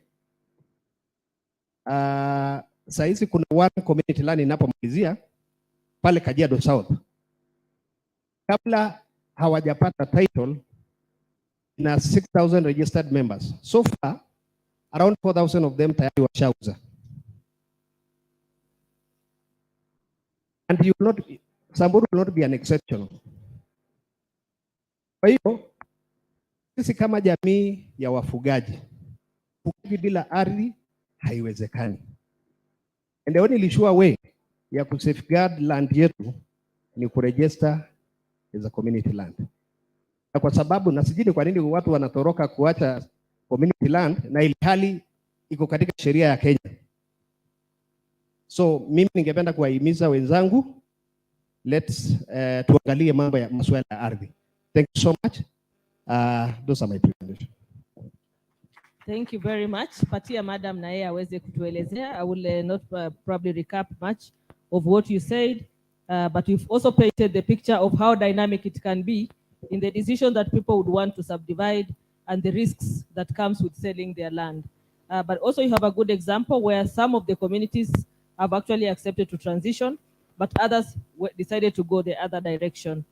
We hope, and maybe for the pending areas that are yet to transition, following the interference that are there and so forth, you'll be able to succeed. So over to you, madam. Asante madam. Amjambo. Mimi naitwa Ralia Guyato. Si Raila, lakini naitwa Ralia Guyato na nimetoka kwa jamii ndogo na nina represent Tana River County. Mimi nasikia wenzetu wanasema kama Isiolo shida yao kidogo tu imefanana na sisi. Lakini sisi Tana River ni mahali ambapo ni mahali ambapo shida inapikwa. Ni jambo ambao kila mtu anaenda anakalia. Samahani nikisema hivi kwa sababu ardhi yetu, kwanza wacha nianze na mambo na land registration. Mambo na land registration ya land community hawakuweza, hata sensitization tumefanya kidogo kwa sababu community yenyewe hawaelewi kwa sababu hawakufundishwa. Ya pili, ile kiwango ya Nairobi inatuletea kule mashinani. Nairobi wale wanakaa ofisini hawajui shida ya Tana River na Isiolo. Sijasikia kaunti ambayo nasema iko na shida zaidi kama Tana River na Isiolo. Kwa nini kaunti mbili hii? Kwa nini serikali? Kwa nini inagandamiza? Samahani kusema hivyo, inagandamiza kwa sababu kila sisi tuko nyuma kila hali.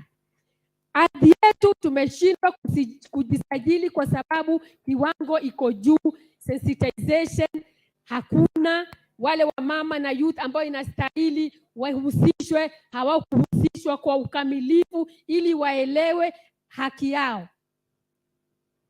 Ya pili ni kwamba ranches, mambo na ranches, tuko na ranches 7 Tana River County na hii ranches imejisajili 1992. Na ajabu ya Musa na Firauni ni kwamba mpaka saa hii hawajapata title deed. Tunauliza kwa nini? Kwa sababu hii ranches sisi tunataka isaidie watu wa Tana River, community ya Tana River, mpaka saa hii haijasajiliwa. Wamekaa mpaka ile muda yao, hiyo karatasi yao ya title allotment letter imeisha. Wako suppose wafanye renewal, haijafanyika. Mpaka saa hii hatuelewi. Mambo inaenda chini ya maji. Community ya Tana River hatuelewi, haitusaidii, haisaidii wa mama, haisaidii vijana, haisaidii watoto. Tunataka hiyo ranches ipewe, serikali ipewe title kama watu wa Tana River County.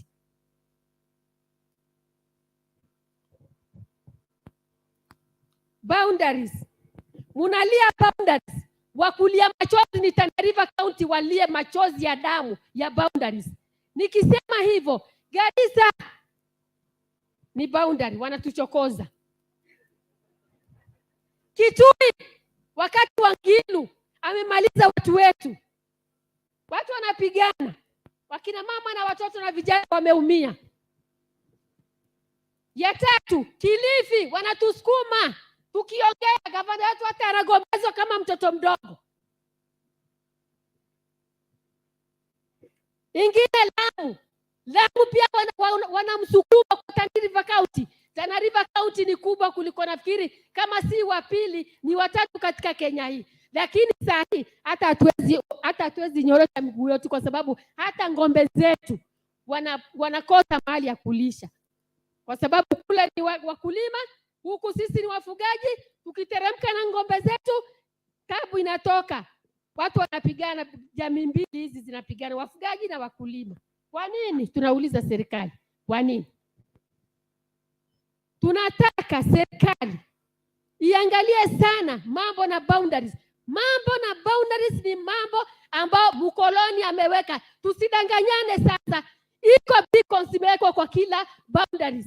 Wewe elewa boundary yako kama mwenzangu alivyosema. Si ati kwa sababu population yenu inaenda juu, unakuja unatufinyilia sisi Tana River County. Haiwezekani. Haiwezekani. Kwa sababu ninazungumza na confidence na uchungu kwa sababu tuko na kizazi ambao inaamuka. Haa vijana, tutawapeleka wapi kama tunaendelea kufinyana? Ama sio? Tunataka ardhi ya Tana River boundaries itengenezwe na gavana wetu aheshimiwe sawa sawa. Sisi ndio tumechagua yeye. Sawa? Sisi tunataka gavana yetu na tunamheshimu. Kama kuna conflict between boundaries, kujeni kaeni pamoja. Tuache kulumbana. Priority ya kwanza ni akina mama wapawe wawezeshwe kwa kila hali, kwa sababu mama pale kwa boma yeye ndio breadwinner ya kila kitu. Wazee siku hizi wanatutoroka, wanakula miraa. Kwa hivyo wanawake tunabeba majukumu mingi ambayo sahi hata serikali lazima imulike wanawake. Tunaomba hawa donors, tunaomba well wishers, tunaomba serikali pamoja na kaunti yetu. Hii shida ya Tana River County ipungue ama iishe kabisa. Hatutaki shida na mtu. La sivyo tutakupatia mamba. Silete shida Tana River, tutakupatia mamba. Kwa sababu sisi tunataka amani. Samahani. Ninasema asante. Mengi ya kuzungumza. Mama MC, na kuomba kuna mwenzangu pale Sheikh ambao pengine aniongezee, na kuomba kwa heshima yako. Asanteni sana, Mungu awabariki. Asante sana dadangu kwa kutupatia hali ilivyo kule Tana River. Foto zenu nzito kweli. Tuna matumaini kwamba pengine kwa namna moja ama nyingine mtapata mwelekeo. Najua kuna wale wangependa kuchangia, lakini naomba tafadhali kwa sababu ya muda tusonge mbele. Tutajaribu kuona nafasi zingine kesho ambazo mnaweza mkachangia na kuongezea maoni yenu. Please jitambulishe na 3 minutes. Thank you. I'm Elpanel Sheba Eunice from Turkana. I'm from one of the major oil host communities in Turkana, that is Nakukulas, and it is in Turkana East. Just to say about Turkana, there is nothing to be said about Turkana because all of you know the status of Turkana. Turkana as it is a communal land. Nothing to be said about it. And for the importance of community land to be brought into attention of the Turkana person came as a result of the inception of the oil and gas exploration and production activities and the major projects like LAPSET that came recently. How did the two projects brought the community land importance to the Turkana people? This is how it happened. When Talo came, it never followed the right procedures in acquiring the land that it was on it. But now you can see even the free, prior, and informed consent, the informed and inclusive public participation was a challenge because it took an advantage of the ignorance of the local people. Instead, it used the economic and elite capture. Those were the people who are only far. Maybe you can even say, like, when they wanted like a certain well somewhere, they will just get be it a chief, MCF that time, and the MP. Those who are affiliated with those people, and even among those who can agree to their terms, those are the only people who can sit with them in the table and draw conclusions on behalf of the people. And you know what again? They created what we call divide and rule between the county government, the local community, and the investor. How? They use the chiefs. Like, for example, when they came, you know, the Turkana person is a pastoral person. For him, he doesn't understand that without proper care or management of land, there will be no pastoralism, because pastoralism depends on land or depends on the environment conservation, because that's where we draw the livelihood from. So for them, when you tell them about oil, they will rarely understand what oil is. What is the importance of that oil? Without you relating the oil and the pastoralism aspect of their livelihood. So those people never took it into consideration. They were just seeing them doing their things, the surface and whatever. When the EOPS happened, wakati waliona mafuta tu imetoka, ndio walistuka. What happened? And then juzi LAPSSET imekuja. LAPSSET imekuja, watu wa LAPSSET walikuwa wanakuja, wamepima lines tu, wanapitia kwa maboma without even telling them anything, because the chiefs huko wanadanganywa wakiambiwa hii kitu ni kupita tu. So juzi when the National Land Commission walikuwa wamekuja huko, wakati walikuwa wanafanya hizo inquiries, validation and the compensation procedures and whatever, watu waliambiwa for now there is an aspect of displacement. You are going to be moved from your own area to somewhere you don't know, you are not even used to. So hapo ndio walianza kufanya nini? Kufunguka akili. Exactly what is happening, like seriously. And then again, the compensation procedures are not even very clear enough to convince them at least to be moving out when that time comes. So hapo sasa ndio wakaanza kuhangaika kidogo. So with that, LAPSSET na National Land Commission hawakutumia njia mzuri ya kuconvince community. So hapo sasa watu waliambiwa you can only be compensated if you are the real owner of that land. Ile kitu utalipwa structure. Kama tu umeweka katumanyate yako itakuwa shilingi 2,000, maybe 1,000. Sasa mtu anaangalia ile nyasi nyumbusi yangu inakula, itakuwaje? Na mimi nikitoa mifugo yangu hapa kwa sababu hapa ndio nimesoea, niende huko, mimi nitaishaje? So hiyo ndio ilifanya Waturkana wakakubali mambo na land registration, because waliambiwa kwamba without land registration hakuna venye nyinyi mutafaidika. The land access fee should go to the sovereign account under the county government, because the land is held in trust by the county government. So that was the convincing factor. And from since then, under the support from Lokichar Action Networks, a small organization in Turkana, based in Turkana South, it managed to offer civic education and community dialogues, just to convince them that you need to register your land and you need to know the importance of community land registration. Because if you have your own title deed, meaning you will be liable for anything. If you want to give it at your own rate, nobody will challenge you. So with that support, we managed to convince the communities, and we pushed the county government into drafting 66 parcels of land inventory, and it was submitted to the Ministry of Land, national government. And after that, the 63 parcels of land were approved, and it was on May, the community engagement was successfully done, and out of that, the entire of Turkana Central was successfully submitted is CLA 1 and 3 to the ministry. And then in Turkana South, Kapese community, Nakukulas and Lokapel also managed to submit their inventory. And now, as we speak, starting 20th, that is on Monday, we will be having community land management committee selection in Turkana East, starting from Lochakula and to the other side of Kapedo, Napetom ward. So at least we are saying a big thank you to Lokichar Action Network and to we the youth, because we have pushed for the process. Even though there were intergovernmental conflict, like for example, I cannot be ashamed to say this, National Commission was not doing well in Turkana.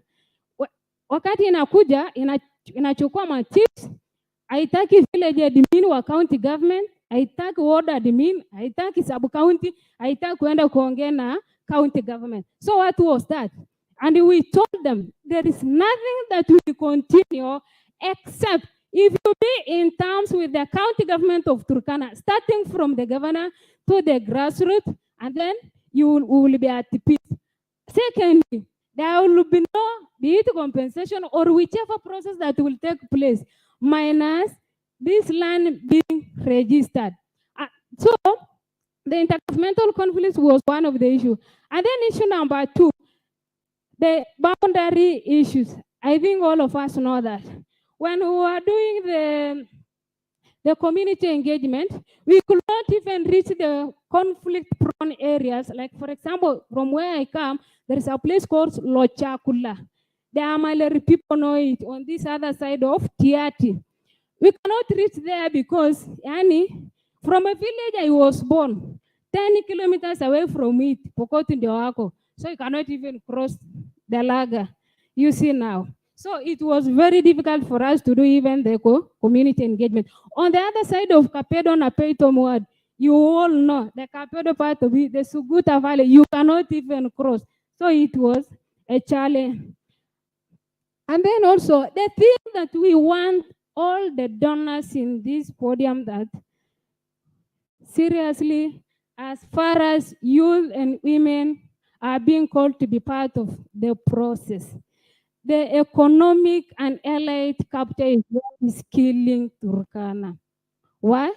The vulnerability in Turkana is what is forcing people to, because now your own vulnerability, somebody takes advantage of that.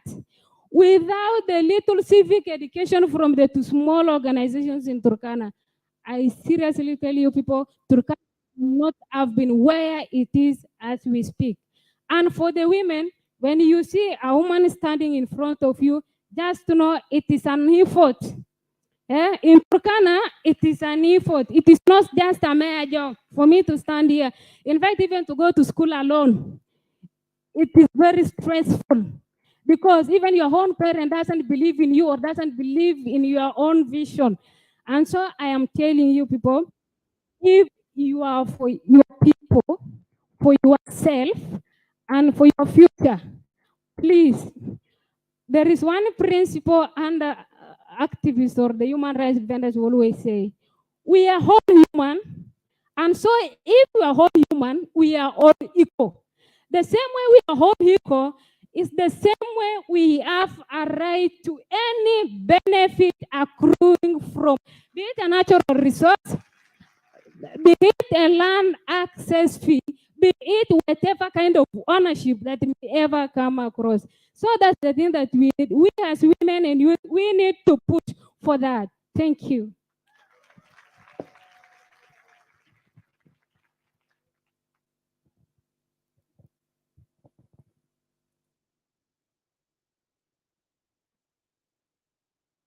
Thank you very much, Madam. I cannot thank you enough so strongly and ably and strategically representing the issues of women and girls in our communities. Makofi kwake.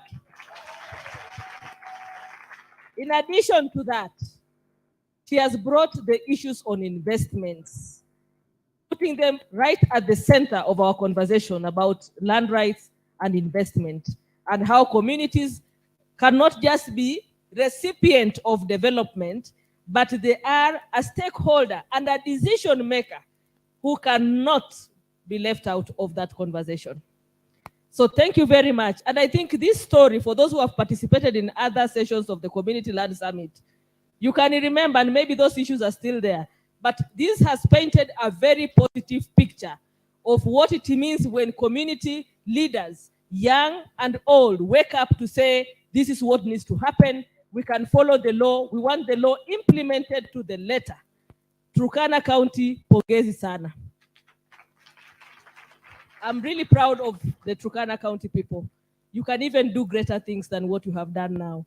We can only wish them well in the processes that are way ahead of them, you know, to ensure that everything is done successfully. But pongezi, I don't want to add or reduce what you have said, because this underscores even one of another important discussion we'll have tomorrow about investment, free, prior and informed consent, benefit sharing, and what does this mean in terms of land governance in our community land. So allow me to have our next speaker, whom I'll strictly also apply the 3 minutes and maybe with an addition of 1 minute if necessary. Karibu. Enter super. Just a correction on my name. My name is Susan Kitiole Sancho from Narok County. I work with an organization called ILEPA, that is Indigenous Livelihood Enhancement Partners. We are the advocate for human rights when it comes to land rights, community development, And when I speak of community land in Narok County, coming from an indigenous community, that is the Maasai, for now, there are some group ranches that have come up to really stretch out the issue on the land rights. One of the group ranch is one called Majimoto Group Ranch that I'm familiar with. They have been in the struggle for land rights for over 10 years now. And the good thing about that is it has really brought some achievements whereby the community are now able to access their title deeds. But when I jump into the SDG number 5, that is the gender equality on inclusion of women and youth in the land ownership. Speaking the truth on the ground, Maasai community, when it comes to women empowerment on land ownership, it is a zero. We have nothing to speak about. And I think the Maasai in the house can really, they can join me hands on that. So when it comes to women, out of 10 for now, we can say 2 women have their title deeds or they can own land. But in the previous years now, it has really been a big issue because as a woman, you can only own land if you are married. So you own land through your husband. So if I'm married, I will not have the ownership for the land, but my husband will have the ownership. But the progress part of it is that for now, when, for example, you are a widow and you have kids, maybe boys or girls, you can be able to change the ownership of the land now to your name. But if you are married and you have a husband, I'm telling you, you don't even own that land. You don't have a say. When it comes to selling, when it comes to saying that it's my land, you don't even speak about it. And another thing is, I think the main key contribution for land injustice is the illiteracy part. Most of the Maasai, we are still, I can say we are still behind when it comes to education, whereby we are really struggling on that, especially on the women part. And for now, the illiteracy part is, the illiterate people are taking advantage of the illiterate people. So if you are illiterate, someone else can easily grab your land just because you don't understand what the law says or what the policies that entails when it comes to land ownership. The other part is when I go maybe to the youth are still dragged behind because we don't have a voice when it comes to the land ownership, especially on the girl child. So when you are a girl, you only own land when you're in your husband's house. So that's the unfortunate part of it, whereby we are now struggling to even go to school. Out of 10, 2 girls proceed to the university. And the only way that you can own land is by working hard, getting a job, and going to buy your own land using your own money. Unlike that, you will not own land unless your father is so kind of you to give you the land. So what I will urge when it comes to the county government is let's ensure that before even doing a transfer of the land ownership, let's always have that personnel to do a confirmation of the documents, who is the real owner of this land. That is, I think that's the only way that you can really get the owner that the land cannot be grabbed illegally.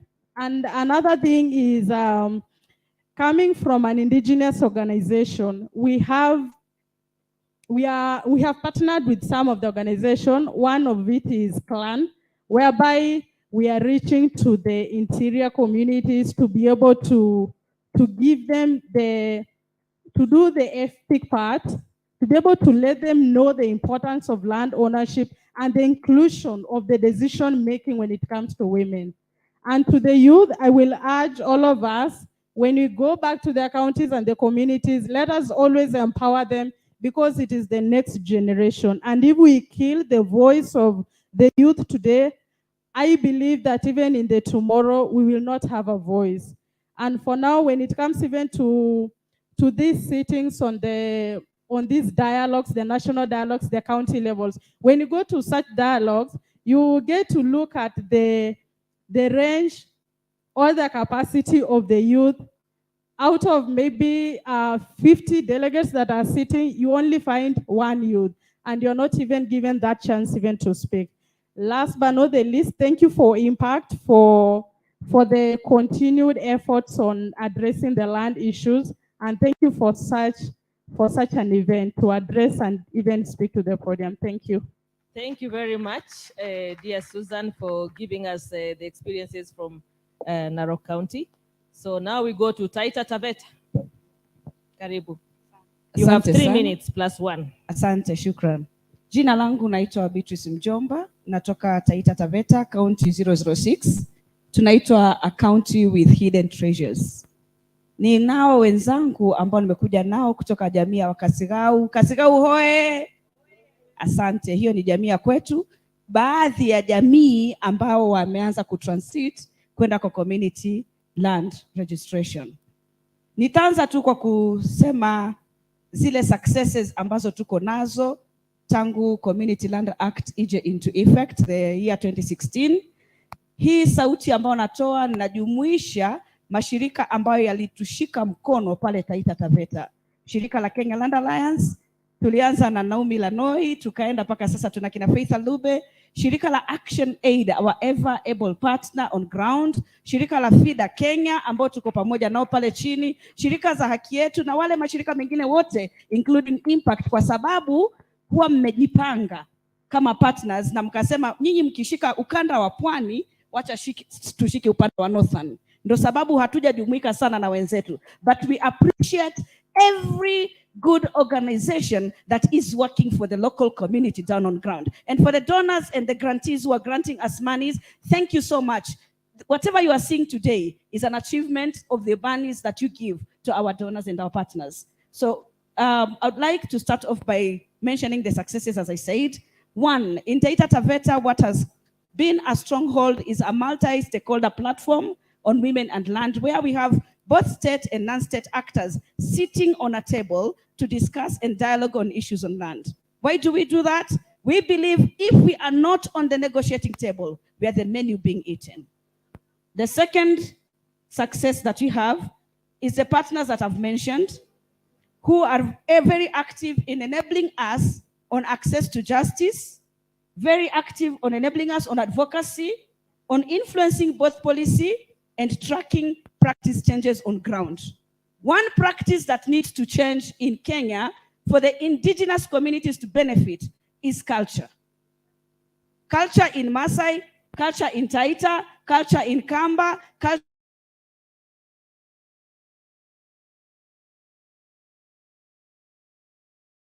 in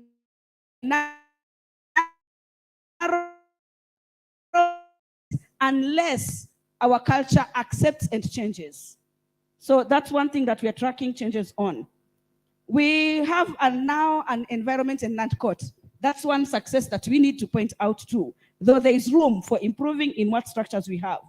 We are also court user committee members, where we even penetrate into the judiciary and see how we can influence tracking what we want. Si tunasema kila mwamba ngoma huvutia kwake. Sasa tukiwa pale tunajaribu kuvuta ili jamii benefit. We also have the AJS now in place. We have very strong mobilized groups and which are organizing for themselves, and the Bulge for Youth and Women for enhanced pressure. We have community land management committees. I think we are amongst the first counties that transited from group ranches into community land registration. Previously, we had 6 group ranches. And when there was a circular, the Gazette notice, that came around that everyone needs to transit, and if you don't transit, anything can happen to your land. So we rushed. I would say it was a crisis management. So now, my biggest problem here is, yes, they transited, but every one of them, 5 out of the 6 transited, but from the 5, they are already court cases. What does that mean?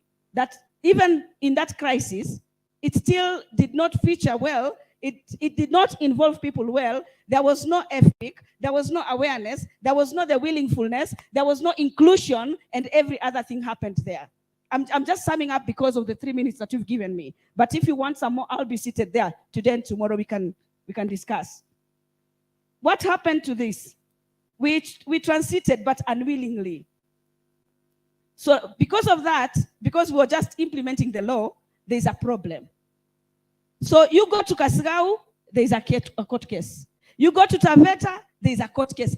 Everywhere in the whole county, court cases, court cases, court cases. And who is taking us to courts? The former group ranch management in transition decided who was supposed to be in the community land registration assembly and the registers. That was not inclusion. And in our history, our land belongs to men. In our culture, we never believed in having papers, title deeds. We believed that my land is my land, and because my neighbor is Lanoi, she knows this is my land, she needs to respect that. And that is what is messing us up as a community.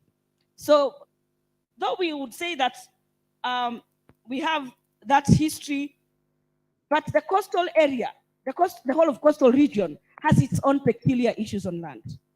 If you want to learn more about that, look at National Land Policy 2009, the whole of Chapter 2. It stipulates the peculiar issues of land in the coastal region. And that one has not been implemented. That one has not been, nothing has changed. So we are still there wrangling between lands, a lot of conflicts. We don't know who to face, where to go. And we are going to be landlocked because you come from these sides, it's either corporates, either mining, either people who are farming, either other people who are coming in, other natives who are coming in, and the indigenous people are now suffering. You ask the Kasarani people, they have nowhere to run to. They're already landlocked. You go to Taveta, we're already landlocked. Everywhere. Tumezungukwa sisi, hatuna mahali ambako tunaweza kutokea. Na hiyo ni issue kubwa sana Taita Taveta County. Ukiangalia swali lingine, unaenda unauliza, unaambiwa, where is your map? Tuna shida mpaka na Savo Park. Ukifika unauliza, where is your map? So today I want this panel to answer me. Where is the mother map for land in Taita Taveta? Where is our mother map? Where is that map which defines the demarcated boundaries between the national park and the Taita Taveta community? The boundaries for the group ranches, the boundaries for the ranches and for the communities, so that now we can start saying that this is where the community should stay. Where is that map? And who is the community? Can somebody interpret to me today who is community? Because you tell us community land belongs to the community. But when it comes to the community, wale wanaopatiwa title deed si wa Taita Taveta. Ni watu wengine, ni mila zingine, kabila zingine. Sisi tuko hapa hatuna title deed. We are 4 of us. Ask us, ni nani aliye na title deed? Asante. Umesikia jibu. So, who is community? Tujiulize swali lingine. Unapouliza ardhi ambayo imetransit, njoo kwa ardhi ambayo haija transit, ambayo ni unregistered. Iko kila saa tunajua mipaka yetu, tunasema that was our native grazing land. But when you go, you find a person who has been mining there. Yeye ana karatasi from Nairobi. Mimi nimeenda kama mwanajamii. Na nikifika pale ile vita napigwa na kule kufurushwa na furushwa, ndio inafanya sisi hatuna ardhi. So we keep on asking, how do people give papers in Nairobi instead of coming to the ground? Wabainishe ni nani aliye kwa ground, ni nani aliyetumia ardhi, ni nani anapaswa kupatiwa ardhi. Mtu anakuja tu kupeg. Mimi nilikuwa nalima, kesho mtu amekuja amepeg hapo. Anasema nimepatiwa karatasi, nimepatiwa permit, hii ni land use, sijui nafanyia nini. Na sisi tunabaki wapi? So we keep on asking ourselves those questions, na hakuna mtu ambaye yuko tayari kutujibu mpaka leo. Wakati mwingine, okay, unauliza, what does the law say on expiry of land ambayo imepeanwa? Wale walikuwa wamepatiwa kama na kufahamu. When the lease expires, according to what I know, and according to what you people have empowered me to know, is that the land should go back to the county government so that it is given back to the community. Remember, we did not give our consent. Nobody asked for our consent in our land. Hakuna mtu aliyepeana ruhusa. Ukasikia chifu mmoja alisign, jamii hatukuhusishwa. There was no FPIC, no consent from the community, and now it has expired. It is still not coming back to us. So who owns our land? That is another question that we need to be answered. Another thing, the historic land injustices. We have the Kasarani community. In Kasarani ward, 2 communities have three communities to Litumana historic land injustices petitions to National Land Commission. which have not been answered. Mpaka sasa hatujui position yake ni gani. There is the Buguta community. There is the Kasigau community. There is the Zungulukani community. Hawa wa Kasigau ni watu ambao during wakati wa vita World War walichukuliwa for 20 good years. They were deported to Malindi. And they came back, they found wamezungukwa milima yote ina watu tofauti. Na huku kwao hakuna ardhi. Na sasa tunaomba, we are not seeing anything coming. I thought if the government has a soul for the Kasigau community, they should have positive discrimination. They should think about that community and empower it in a different manner. That is what I call equity. So where is equity as we talk about gender? Zungulukani community, walitwaliwa mahali, wakaenda wakatupa kwa mlima chini ya Kasigau. Wamekaa pale, saizi kuna eviction notice. Where do they go to? Watamlilia nani? How can you be evicted from your own land mara mbili? Utaenda wapi wewe? So eviction notices ziko kila mahali. Corporate mining, large farms, they belong to people we don't know who. Sababu leo itavaa sura nyeusi, kesho iko na sura ya orange.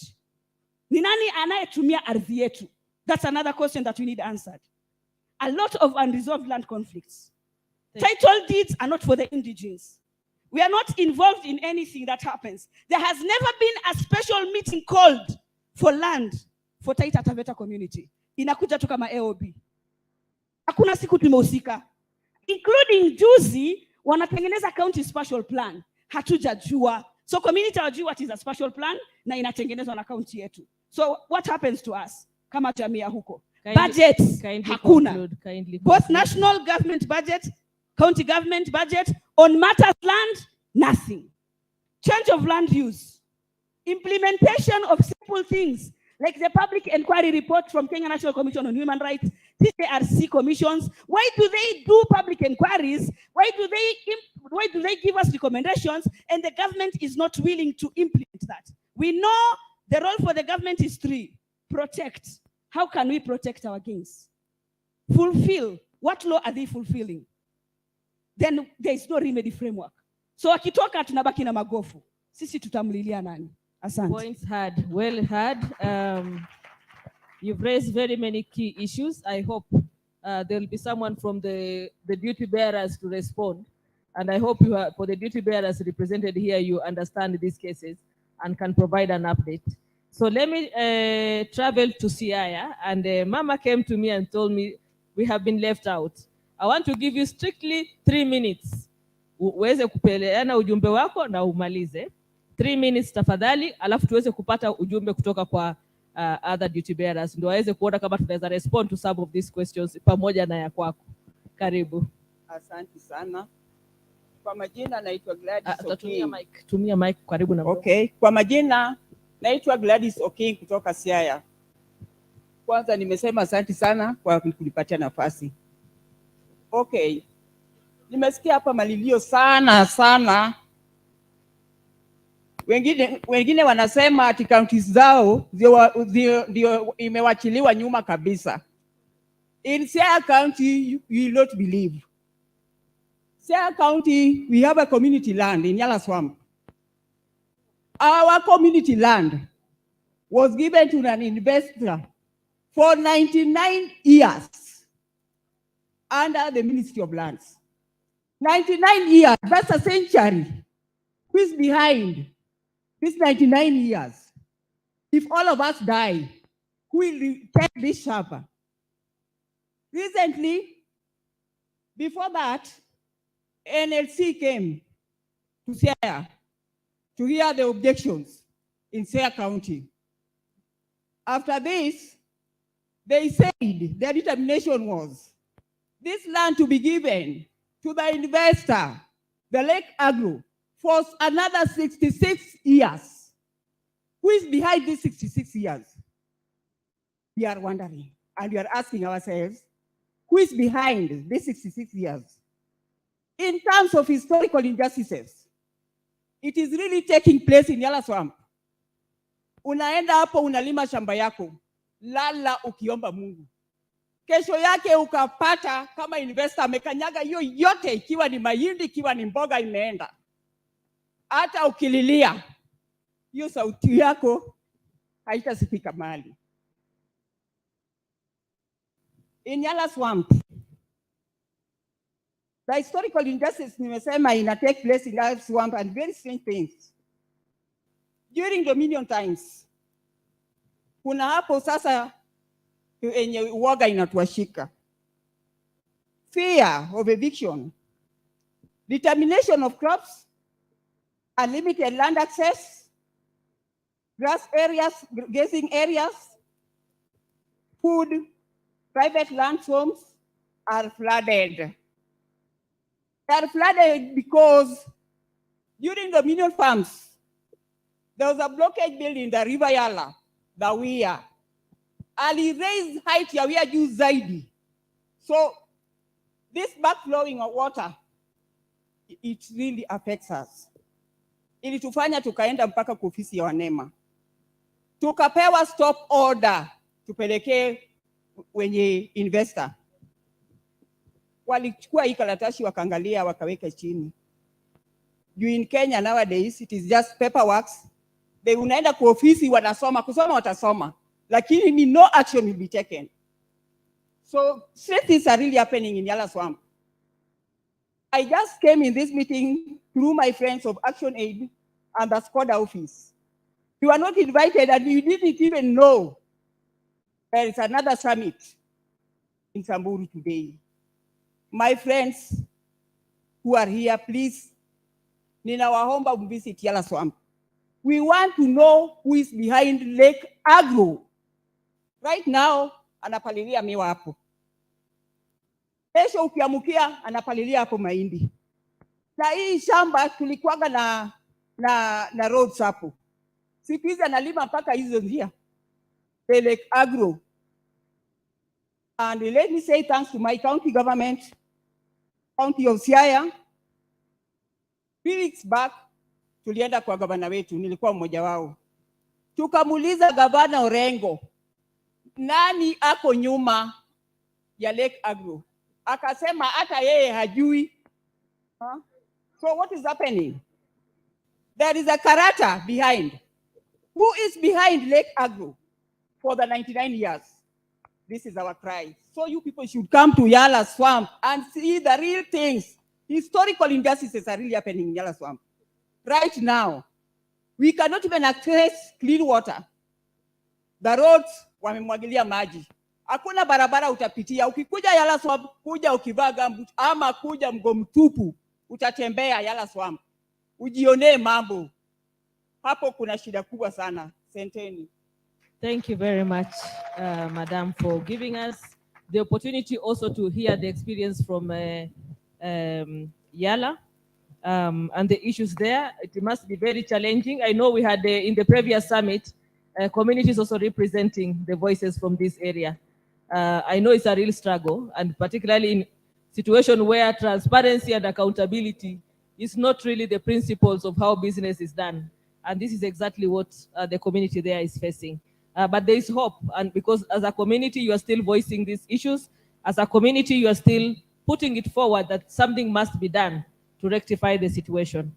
So kindly allow me to thank these able panelists for giving their experiences, for taking us and helping us to travel to their own communities, to be able to really relate with their own situations, to inspire our actions and our well-being in terms of land rights, and also to be able to encourage us and give us hope where there is almost limited or very, none in existence. What I believe is that it's all possible, but the journey has to continue, however difficult it is. So, wapi makofi ya hawa panelists.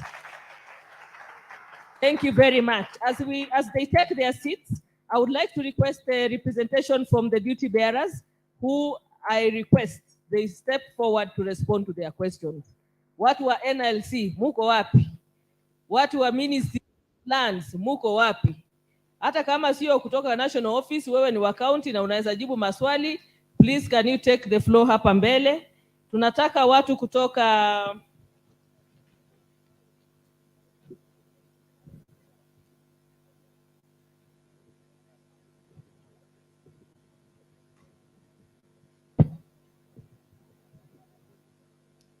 NLC, county government.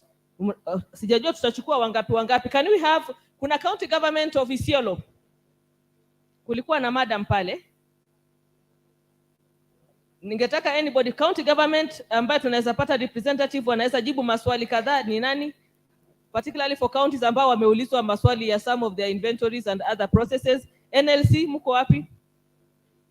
Ministry, kindly come forward. NLC niliona mtu hapa ametoroka ama ameenda wapi? Hawezi toroka. NLC njoo saidia sisi jibu maswali hapa. Naelewa kwamba kwa kulingana na programu yetu tunafaa kuwa na experiences from other countries. Hawa wageni wetu, our other guests from Tanzania, Ethiopia, Uganda, DRC, kindly hold on. We hope we can find time today. If not, we will find time for you tomorrow. But to ensure that the issues that have been raised can be addressed adequately in the context of Kenya, kindly allow us to take the responses from the Ministry of Lands and NLC. If any government official is seated here probably and would like to respond, watu wa asal sijajua kama kuna chochote mngependa kuchangia kwa hii mada in terms of any observations or anything. Naona mnasema no.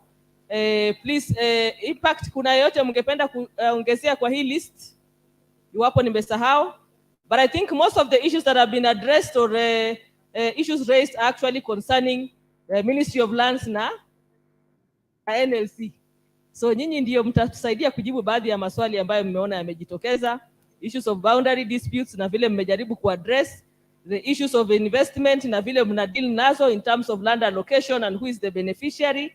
Kulikuwa na issues ya registration at the core of the whole issue and how that process has been handled, including hiyo kurudisha maswali kwamba hawajafanya and whether that has been addressed, and many other that we might have picked from the conversation. So I will give you some 7 minutes or so, if at all you need them, to respond to the issues, and then we'll open it up briefly for the plenary for any questions that might come from the floor. Can I pass the mic to you?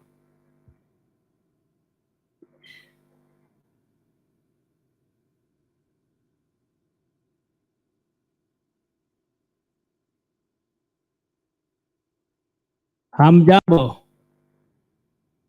tena. My name is John Lolkitekui. I am the county coordinator for National Land Commission here in Samburu. So niko hapa kujadili jukumu la Tume ya Kitaifa ya Ardhi, National Land Commission, kwa upande ya community land.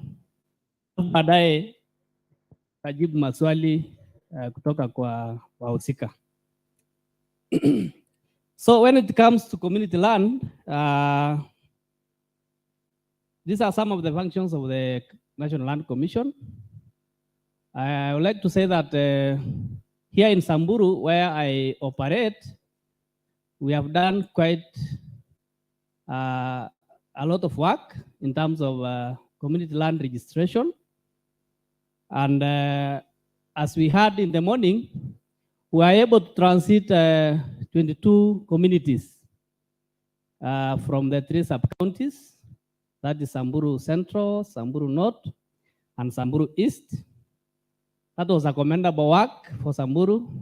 Can we clap for Samburu?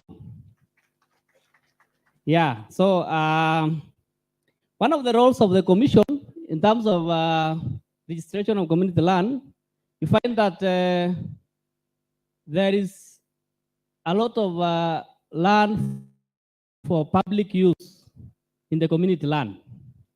So what we have done is we have taken an inventory, we have mapped out all the public land as far as community land is concerned, and then we put an inventory in place so that those lands can benefit the communities living there. Kwa hivyo, that's one role of NLC as far as community land is concerned. Taking inventory of public land within the community land. When you talk about public land, tunaongea mambo ya ile shamba ya ambaye public institutions ziko. Kwa mfano utapata kwa community land, utapata shule, utapata hospitali, utapata rivers, utapata community forest.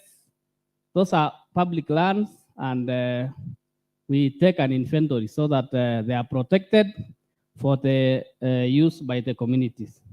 Hiyo ni jukumu la kwanza. La pili ni monitoring of transition of land rights. Juzi tu tulifanya launching of a report on monitoring of registration of community land rights. Na hiyo tulifanya kama commission, especially in Samburu, Kajiado, West Pokot, Laikipia, and the report was launched in October. And that report will be, I think, will be shared later by our team from Nairobi. So another function NLC in community land registration is to ensure that land is registered in the way that is in the constitution. So we have done that. Wale ambao tuko Samburu tulisunguka, there was a time we were going around just to talk with the communities and do that monitoring and ensure that all that was done within the law. Ya tatu ni mambo ya land use planning within the community land. Kulingana na sheria, every community land must have a land use plan in place. Na hiyo wale ambao tunatoka Samburu tumeweza kutembea, tumeweza kutengeneza some land use plan. Some are complete, some are not complete. So NLC is to make sure that provide oversight responsibility in land use planning. So that's another role of NLC when it comes to community land registration. Mambo ingine ni mambo ya dispute resolution. Ile tunaita alternative dispute resolution mechanisms. Katiba imepea NLC jukumu la kuhakikisha kwamba tunasaidia communities wajaribu kusuluhisha matatizo yao ama hizo disputes nje ya koti. Hiyo ni moja. Na wakati tunafanya registration of community land, especially here in Samburu and other places, normally tunakuwa na hizo matatizo kwa jamii. Ya kwanza ni labda matatizo ya usajili, ile register. Sana sana tunakuanga na hiyo.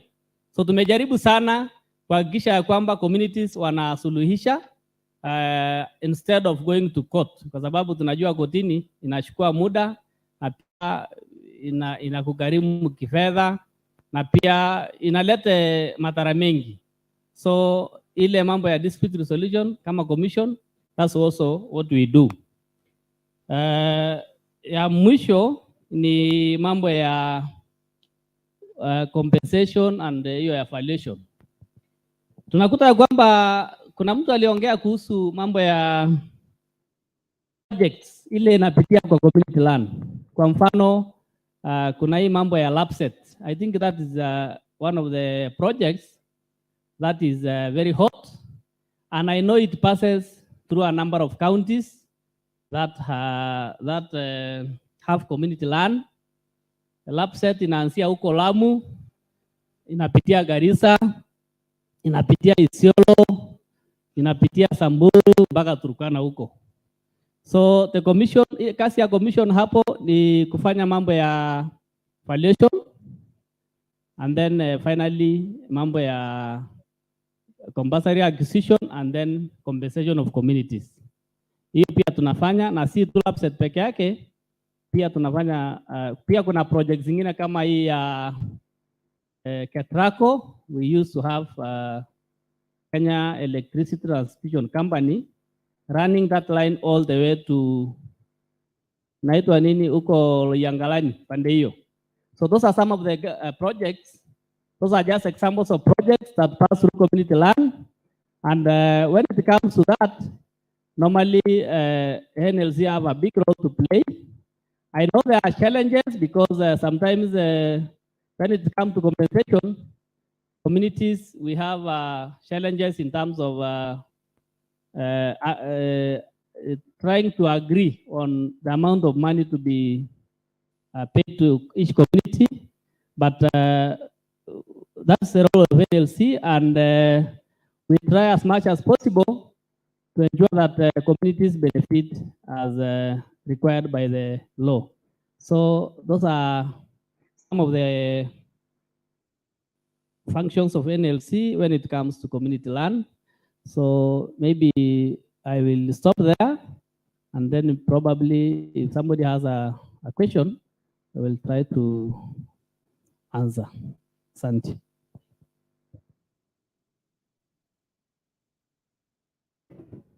Much. So let's hear from the representative here who from the ministry, and then we will open it up for a few questions from the floor before we consult on how we would want to manage the rest of the time before we have a conclusion. Karibu.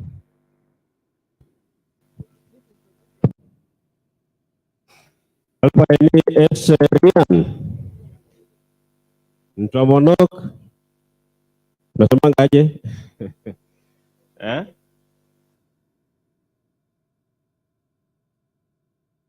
Ntomonok Rian Rian aitoki Asheta Oleng. Kwa majina naitwa Edward Okoth. Mimi ndiye ofisa ambaye anasimamia mambo ya ardhi ya jamii katika Samburu County. I'm also the land management coordinator for the Ministry of Lands here in Samburu County, and we've been working here trying our level best to implement the Community Land Act. Now, first and foremost, I'd like to thank, to a large extent, Impact for bringing this forum here in Samburu. I think they did it with very clear intentions. I think they did it because of the realization that Samburu as a county has achieved major milestones in terms of implementing the Community Land Act. I think, the best of my knowledge, we in Samburu County are strides and miles ahead compared to other counties in the country in terms of implementation of the Community Land Act. Ever since its enactment and ever since the regulations were provided that guided its implementation.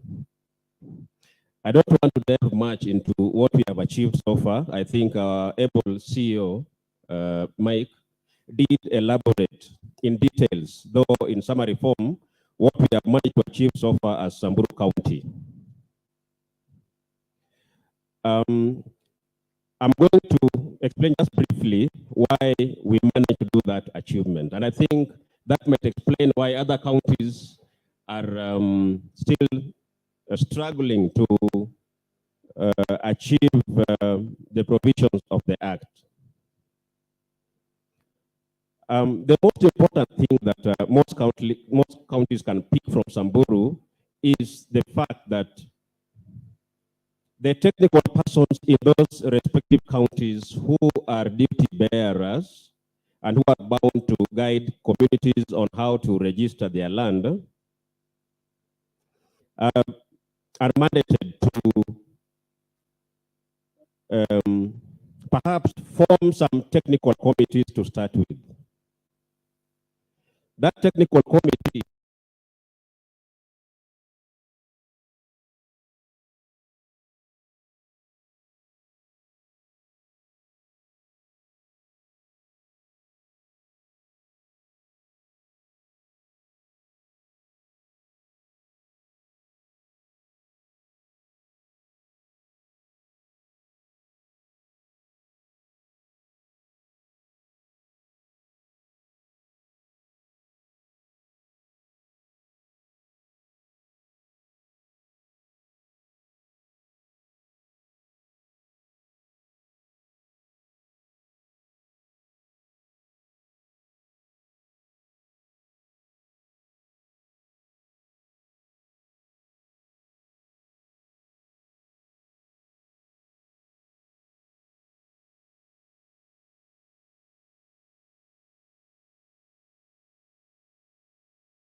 processes, I think then it's going to be very easy for the duty bearers to work with the communities through the implementation process. And that is what has helped us as Samburu country to achieve the much that we've achieved so far. I wanted to mention also that as a county, we have achieved the much that was mentioned earlier. But now we are moving steps ahead as a county. We are now moving into empowering our communities to better improve and put their land into uses that can be of economic value to them, to build resistance amongst our communities. We're already piloting development of land use plans, and land use planning is a tenet, mandatory requirement provided under the Community Land Act. So we are piloting some 5 communities, actually 6 communities, where we've already started engaging with the communities in identifying the various land uses that they can provide in their land, and the benefits that can accrue out of respect to those land uses. So that is basically the gist of the Community Land Act, that members of communities can use their land to maximize the economic benefits. So as a county, we already moved beyond transitioning. Actually, we have done 100% transition of our community lands. We have eliminated the aspect of discrimination against women. We have all our women registered in those community land. All our children are there. So the issue of membership is already solved. The issue of leadership in our county is already solved. We have women represented in these CLMCs and already performing their functions. We have youth represented in these CLMCs and they're discharging their duties outside there. So we have gone beyond that. Again, also we have had our inventory submitted to the Ministry of Lands, and land adjudication program has already been gazetted. So Samburu is basically taking off in terms of registering the remaining 20% of our unregistered community land. So far, we've done 2 community land, that is Arsim and Nairemirmo. We are waiting for them to be issued the titles, and we are moving to other unregistered community land. So to us, that will be a foregone conclusion. So we are moving into enriching and improving the economic benefit of land for our people. Now, having said that, there are quite a number of issues that arose during the immediate panelists who are here who just left, and I would wish to respond to quite a number of them. Some of them maybe have been covered in my initial speech.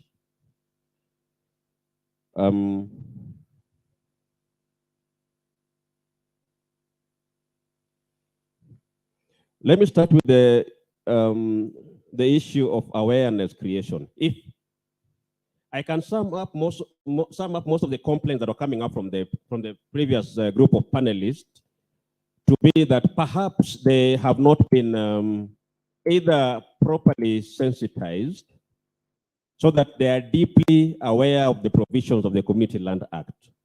And therefore, I'll put it as a challenge to the duty bearers in those respective counties, that then you need to partner with other development partners within those counties, partner with the government agencies within those counties, so that you can conduct serious and concerted, thorough capacity building of your communities. I believe if the communities are properly capacitated, then half of registering of community land will have been achieved. If you go to a community where the members are not aware of anything about the act, you are most definitely going to be faced with challenges.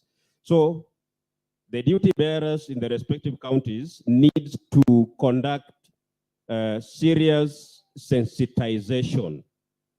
Actually, the act requires that is done. Once you do that, then the members will have an understanding of the Act, and it will be easier for you to move forward towards registering of community land. That is what helped we as Samburu to achieve the much that we've achieved up to now. So it is important that you do those capacity building, especially in developing your inventories. The Act mandates the county government to submit inventory to the Ministry of Lands. In developing that inventory, you must do a lot of capacity building and awareness campaign to the communities.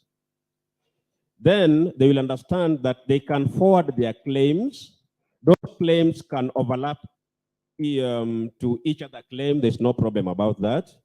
And then they will know that those overlaps can be addressed during the implementation of the adjudication process. In the adjudication process, there is a stage where you address conflicts, where you address counterclaims, so that the respective CLMCs can sit and agree on issues to do with boundaries, and that again can help you finalize your registration in time. So awareness creation is key. There was another issue that was brought up with the NROS community. They stated that for 13 years, they had a favorable decision issued to them in the East African Court, I believe so. And 13 years later, it is yet to be implemented. Perhaps this you need to pursue it with your respective areas members of parliament, so that they can put your case through at the National Assembly to amplify your voice, so that the concerned government agencies can take it up and help you in your case. There was a number of boundary issues that came up in the previous session also. The boundary issues mostly rotate around maps. I want to believe that every county has its map, and all those maps are basically original maps. The director of survey does not just register maps that have not come from the community. So most of the maps are basically still original maps. But if you are to handle boundary issues, then you need to engage with the respective CLMCs to help resolve those boundary disputes. Now, there is the other role of Ministry of Investments. I think it's usually very clear that if at all there is any project of national importance that is being carried out in any community land, be it registered or unregistered, there is supposed to be just and prompt compensation to the community involved, of course, with public participation having been conducted. NLC's function, one of them also involves valuation for compensation. So if there is need to compensate communities on their land that has been appropriated by the national government or any other agency, then NLC usually comes in to help with valuations and compensations. There was also the issue of land use planning and also spatial planning. Land use planning is enshrined in the Community Land Act, and therefore it is the prerogative of every county government to work in tandem with their communities to help them develop a land use plan. It is a mandatory requirement, and the communities and the counties can partner to help in developing this, because this is actually the direction to which the CLA is taking community land, so that communities can have a well-structured utilization of their land for their benefit. Spatial planning has been happening in most of the counties. I believe in Samburu County, we are also working towards this. I think we are on the very final stages of it. And the process have to be participatory. So the duty bearers on this need to take it up to make sure that they properly sensitize their communities on that aspect of spatial planning. So I believe those are some of the few questions that I managed to capture in the previous session, and I believe I've given, I've responded to some of the answers, some of the questions there. And I wish to thank you for your time. And as I take my seat, maybe welcome more questions to which we'll gladly be willing to respond to. Thank you so much.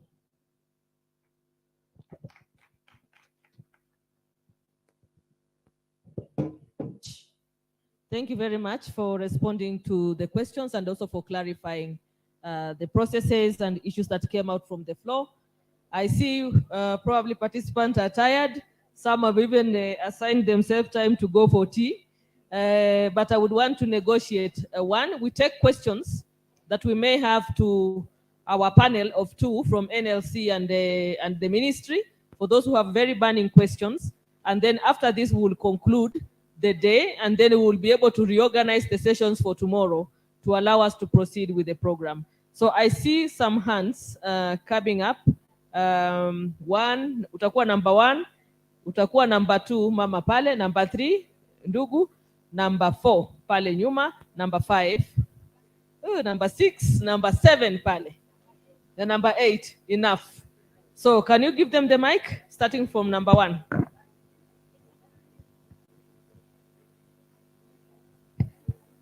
My first question goes to our brother who has just sat down, who said, duty bearers to do serious sensitization. That is on inventory by county government to do a lot of sensitization. That is what is lacking. We are not seeing that happening. If it were not for other stakeholders, we haven't seen that, and that is why communities are not really owning up and taking the process rightly. Secondly, I wish to ask, social and environmental impact assessment is being normally done, but for the pastoralists, we need cultural and climate change impact assessment. I just want to give an example of Lake Turkana wind power when it was given out. It's like seen by investors that the land was bare, which was not the case. We thank God they won the case as community. Tell us more on that aspect. Thank you. Thank you very much. Wacha tuwe na maswali mafupi ndio wengine pia wapate nafasi. Kama yako ni kuchangia tu, unachangia alafu tunapitisha kwa mwenzako. Please proceed, Mama. Thank you. My question is on land planning. The issue of beaconing. That is my question. The people of Safei came to Baragoi 4 times. And then the last time when they came, they beaconed the plots. And then to our wonder, they told us that some plots will be destroyed. Now our question is, because you have used all the money that you had building that plot, and now when they came, they told you that you have to remove this building up to there. Now the question, because I don't have any more money to build a different plot, who is going to meet the cost? Ni nani atagharamia hiyo building? Now, swali lingine ni hii. Kwa nini haleti the right people at the beginning? Why have different beaconing people? Kwa nini? Ni kusema our government, yani serikali yetu, value more about the roads than human life. Hawajali maisha yetu. That is not their concern. Sasa tunachangaa. Imagine Hiyo ni kama kuua mtu alive. Utalala, unapata stress, na wengine hata ndakufa na stress. Na kwa nini hii inafanywa hivyo? Kwa nini haleti wale watu ambao watafanya kazi na kuonyesha watu njia nzuri ya kujenga kuliko kuleta spares kila wakati mara moja mpaka mara 4, na mara 4 wanasema haribu hapa, songa huko. Asante mama, swali limesikika vikamilifu. The next person. Mine will be very brief. I just want to, it will be in the county conflict.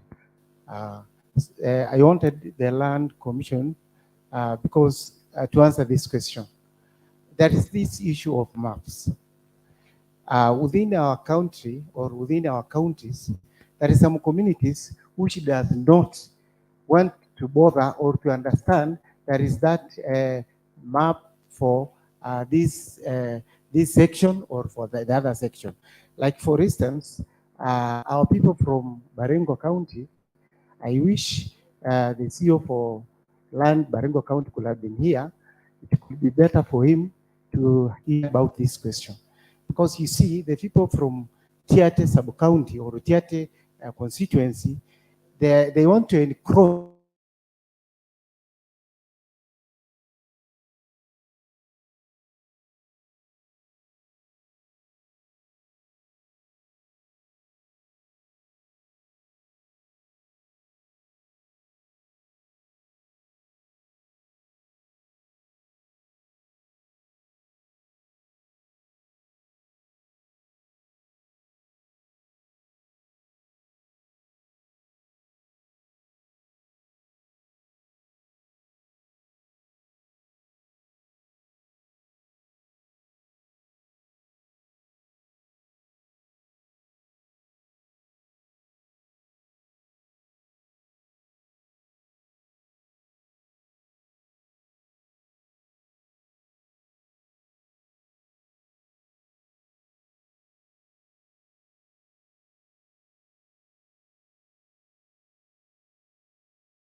school.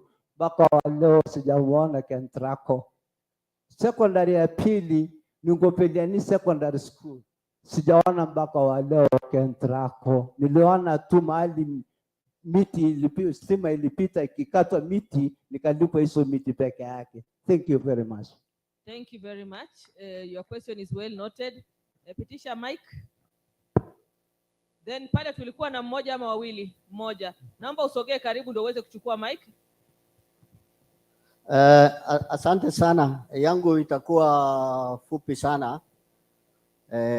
Kusema kweli madam, kuna wale walikuwa wanahusika ambaye wangekuwa hapa, kwa sababu saa hii ni kama tunapeana ulalamishi wetu kwa kaunti moja tu ya Samburu, na hiyo sio fair. I think next time that should be corrected. Kwa jina mimi naitwa Steve Machan na mimi natoka Marsabit.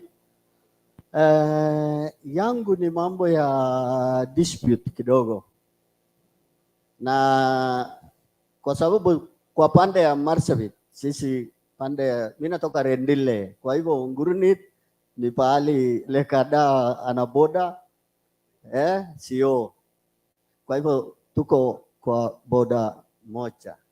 Sasa shida ni hii, Samburu County, kwanza kitu ya kwanza tunawashukuru sana kwa sababu nyinyi mumeenda mbele sana. Hiyo ni guarantee. Sasa shida ya kwenda hii mbele ni ya kwamba watakuja kuumiza sisi wengine, na iko namna hii. Kuna boundary conflict tangu zamani kati ya Samburu na Marsabit upande wa Ngurunit. Na Ngurunit ni area ambayo watu wamekaa, iko na electoral stations na kila kitu. Sasa ninasikia ya kwamba community ya Arsim ambaye itaclaim mpaka party ya hiyo Ngurunit yote, title deed inaweza toka hata wiki mbili ama mwezi moja. Na sisi wale wa Ngurunit community hawajaenda hata step moja, kwa sababu Marsabit County hata inventory hakuna. Sasa shida ama ile swali niko naye, kwa sababu tuko na NLC representative, sijui kama yeye ana represent tu Samburu ako under Samburu County National Office, na tuko hata na land adjudicator hapa. Samburu wakienda hiyo kiwango wapate title deed, swali yangu ni hiyo, waende sasa wapate title deed, na hiyo title deed ichukue Ngurunit community part yake yote. Sisi baadaye, how shall we claim this wakati tayari watu wengine wako na title deed? How will Asante. you resolve that conflict? Question well noted. And I think as we have representatives here, wanaweza elezea a case example na how pengine potentially some of these issues might be addressed. They may not be the ministry officials, lakini pengine wanaweza tupatia majibu, inaweza tupatia mwelekeo kidogo on some of these areas. Madam, ulikuwa kwa list yangu? Yes. Okay, wewe alafu yule ndugu tufungie hapo kwa sasa. Kwa majina naitwa Maka, nimetoka Garissa County. Nilikuwa na swali mbili lakini moja ishasemwa na dada yangu. Ya pili ambayo niko nayo ni kwamba Kamuthe community, we have started registering our land for Kamuthe community. Last October kulikuwa na Mashujaa Day celebration. On that day, our governor was launching a municipality in Bura. And the municipality is where by the county resources will be divided to the communities. As Kamuthe, we were not added in that boundaries. When we try to make follow-up, tuliambiwa that your land is personal for that community, so you don't need to be in part of the municipality. Your land is registered. What the communities, we came together before the launch. I tried to talk to the communities. The land registration is ours, and we have the right to register our land. And yet we have the right to be part of the municipality. We are Kenyans, we are in part of Kenya, namely the county government of Garissa. There is no way we can be left out. The county assemblies, ndio walipitisha kuwa Kamuthe will not be part of the municipality. They voted for. But when we make follow-up, that's why. So I'm asking our guests, community land registration, will it bring effect to the communities? Will it make the communities to lose the resources that they could have followed, they could have get from the government? And will it be a big challenge for the communities to register their land to get more impact from the government? Yeah. Thank you very much. I hope swali limeeleweka kidogo. It may need some context issues, but pengine mtajaribu kuelezea tu vile itawezekana kumjibu. Yes, wewe ndio wa mwisho, then we can take the responses. Okay. Jina langu ni Kitabi David. Mimi natoka Taita Taveta County na ni mwenyekiti wa ardhi ya jamii ya community ya Kasgao. Swali langu ni kwa National Land Commission. Sisi tuko na historical land injustice na tuliweza kufanya claim. Tarehe 14 mwezi wa 9 2021 tukaweza kuwasilisha hiyo claim kwa Chairman National Land Commission. Sasa swali langu ni tokea wakati huo mpaka sasa tujapata jibu lolote kutokana na hiyo claim, na ilhali katika ile claim tuliweza kueleza mambo yetu ya community land. Kwa sababu ya hiyo historical land injustice, sisi ile community land yetu ilibaki kidogo sana, kwa sababu tulitransit kutoka trust land ndio tukaenda kwa community land. So the trust land ni kidogo kabisa. So kwa sababu ya ile claim tulieleza ya kwamba tunataka hii historical land injustice iwe redressed ili tuweze kupata our community land. Sasa imekuwa ni vigumu hata kuchukua coordinates za hiyo community land. Sasa swali letu ni, je, hii claim itakuwa redressed lini? Kwa sababu pia hata ile ardhi ambayo tunaita community land encroachment inaendelea kufanyika. Sasa inakuwa ni vigumu hata kuchukua hizo coordinates na kuziita kuwa community land. Sasa ndio tunauliza, je, itakuwa redressed lini? Asante.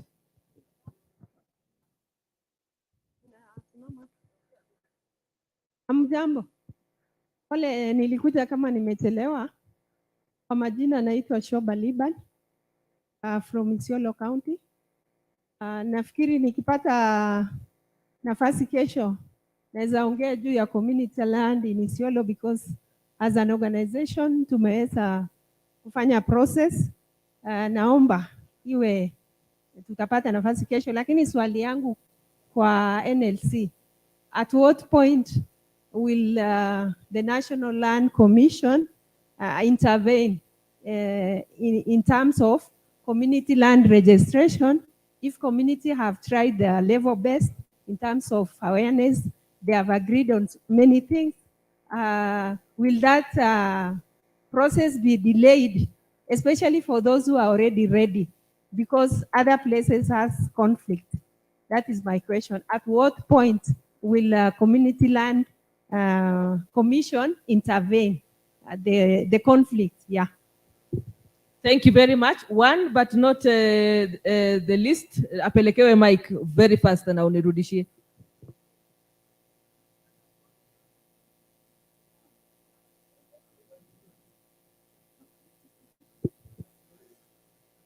Habari ya jioni. Kwa majina mi naitwa Christine Kandie, mi natoka Baringo County. Niko na swali, na swali langu linatokelezea kwa maneno ya land registration. Leo tumeongelelea kuhusu wamama, vijana, lakini kuna kategori ingine ya watu ya Wakenya ambayo inaitwa watu walio na ulemavu. Sijasikia ministry ya land na land commission wameiweka wapi hawa watu, sababu kwa katiba tumetambulika kama special interest group, na wameweka pamoja sisi walemavu, sisi wamama, sisi waliotoka jamii ndogo, vijana na watu wengine, lakini mazingatio ya imekuja tu kwa categories mbili. Na niko na swali, sababu unajua mpango kidogo kama hii ya land registration, hata sisi ni Wakenya, sisi tuko na watoto, sisi pia tungependa kuonekana kwa ile land registry, ile CLMC committee. Sisi tuko wapi? Mumeweka mkakato gani ndio tusifinyiliwe chini, so that we are not undergoing further marginalization? Najua nyinyi ni wasomi, mnajua layers of marginalization, lakini naona kwa hiyo layers mumeangalia tu layers mbili, kuna zingine ziko ndani amuja explore, so that you exploit, so that we thrive together as Kenyans. Thank you. Thank you very much. That brings to an end maswali kwa floor. Tutakuwa na nafasi nyingine kesho za kuzungumza, kwa hivyo tafadhali nisamehe kama sijakupa nafasi. Let's get our speakers to address themselves to the questions that have since been asked. Kindly. Asante sana. Thank you so much. Nitajaribu kujibu maswali yale ambayo imeelekezwa kwa National Land Commission kwa njia ile ambayo nitaweza. Kwanza kabisa ningependa kuanza kwa swali liulizwa kuhusu Baragoi na rafiki yangu kutoka Nashola. Aliuliza kuhusu mambo ya survey ambayo inaendelea, na kwa sababu kuna hiyo kazi ilikuwa inafanywa na County Government of Samburu, nafikiri waofisa wako hapa, nitawapatia wanisaidie kujibu. Lakini ningependa tu kusema ya kwamba ile regularization ambayo inafanywa Baragoi walifanya mambo ya planning baada ya kuhusisha wananchi, na I want to believe because that is a procedure ile ambayo inafaa kufuatwa. Alafu ile upangaji wanafanya kama watu they already wanaishi hapo, watu wanaishi. So hiyo planning wanajaribu kuipanga vizuri ndio kila mtu aweze kupata labda access roads, things like those. Kwa hivyo hatuwezi kosa mambo kama haya kwa planning. Sijui kama you'll hand over to the chief officer who is here ajaribu kufafanua. Sababu hiyo inahusu wao. Asante mama kwa kuleta hiyo swali. Na neno ya Baragoi ni kweli kuna kazi inaendelea kule na inaenda kutamatika kwa kuisha baada ya kitu kama wiki 2.5 hivi, na kuna officers wetu wako kwa ground size vile tunaongea. Na plani ya Baragoi ilifanywa mwaka wa 1999. Ndio maana unaona kuna watu tofauti leo, labda mtu alikuwa kwa ofisi wakati hiyo aliretire, ule plana alikuwa wakati hiyo, ule surveyor alikuwa wakati hiyo. Ndio maana unasema kwa nini mnaleta watu tofauti? Najua labda wakati hiyo alikupata wewe, lakini saa hii labda waliretire, ndio maana tukaona wengine. Na unakuta watu wanakuja wanajenga, ama mtu anapiga fence plot kuanzia hapa mpaka ile nyumba, bila kuzingatia kwamba plot ya town labda ni mita 50 ama 100. Hapo unapiga fence na unaweka nyumba huko mwisho kabisa. Wakati plan inafanywa ama ilifanywa, unakuta labda umejijengea kwa barabara. Lazima tukue na mabarabara. So na kwa sababu uliuliza nani atacompensate, ile kitu iko, kuna compensation tunafanya. Kuna kitu inaitwa resettlement action plan. Kama umekuwa affected, plot yako tuseme imekatwa na plan mara 2 ama imetoka kabisa hakuna, Baragoi land ni kubwa, tunakuhamisha mahali nyingine, na baada ya wiki 1.5 hivi niko na uhakika tutakuwa Baragoi tukifanya public participation. Lete hiyo swali yako, tutakuwa mpaka na waziri huko na tutakushughulikia sawa sawa. Asante. Asante sana Chief Officer kwa hiyo ufafanuzi. Nafikiri mama wetu ningependa pia labda kama uko na maswali unaweza enda kwa ofisi yake muweze kujadiliana kabla hiyo kazi haijaisha, kwa sababu wako tu hapo karibu na labda hata unaweza muona baadaye. Kuna pia swali ambayo ilielekezwa National Land Commission kuhusu inter-county conflicts na ndugu yangu hapa. Na sana sana aliongea mambo ya boundary between Baringo and I think and Samburu. Yes. Yes. I want to believe kwamba boundary inajulikana, na boundary ikijulikana there is evidence. Kuna maps ambayo inatumika kugawa the two counties. So hiyo hata kama mtu ana claim labda kwao inafika hapa, kuna serikali iko na documents, especially the maps and other nini ambazo ziliwekwa zamani na zinapatikana katika ofisi ya serikali. Kwa hivyo hiyo ni mambo ya serikali, especially the provincial administration na watu ya land wanahusika wakiwa pamoja, na that problem can be addressed. Naweza sema hivyo tu because I know there are those issues here in our counties. Na pia hii kuna mzee pia aliuliza, anaitwa Edgar Taparashao, aliuliza kuhusu mambo ya KETRACO. Ndio ya kwamba kweli KETRACO ilikuwa imepitisha laini Samburu all the way to Loyangalani, na ningependa kusema ya kwamba wananchi walikuwa compensated. Na I want to believe there was a public participation. Labda kama kulikuwa na shida kidogo, kulikuwa na hata mechanism ya kujaribu kuaddress hiyo mambo ya corporate social responsibility. Kama commission labda kidogo hatuhusiki hapo, sisi tunahusika na mambo ya compensation na valuation, na hiyo nafikiri tulimaliza, watu walilipwa, alafu haiwezi kosa kamsoso kidogo, but hiyo ya corporate social responsibility maybe you can follow up with KETRACO. Alafu kuna pia ndugu yangu kutoka Marsabit ameongea kuhusu mambo ya boundary between Samburu and Marsabit, and na wametuambia kwamba kama kuna that conflict, I don't know whether I will give my appeal to assist me because he comes from there. But on a light note, what I know is that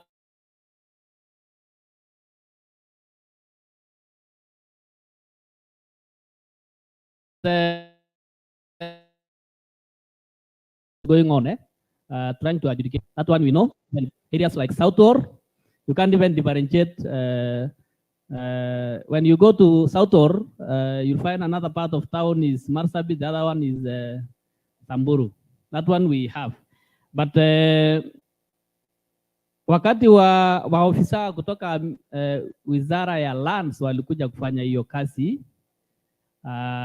walikuja kama walikuwa na maps ambazo siko sawa sawa, na pia najua lazima walihusisha communities both from Marsabit and Samburu, and as a provincial officer there is no way they will encroach and give Samburu what belongs to Marsabit. That's how we normally work, but I want to believe that the right thing was done, and if there is any problem, we will still solve the issue. Maybe Abio, if you can, because I know you also ulihusika zaidi kwa hiyo.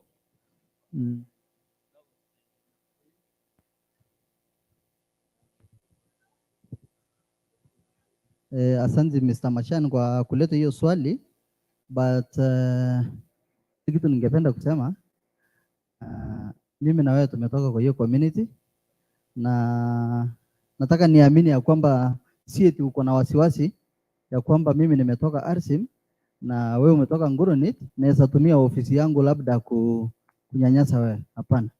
Ile kitu iko hapa, tunakuwa guided na sheria.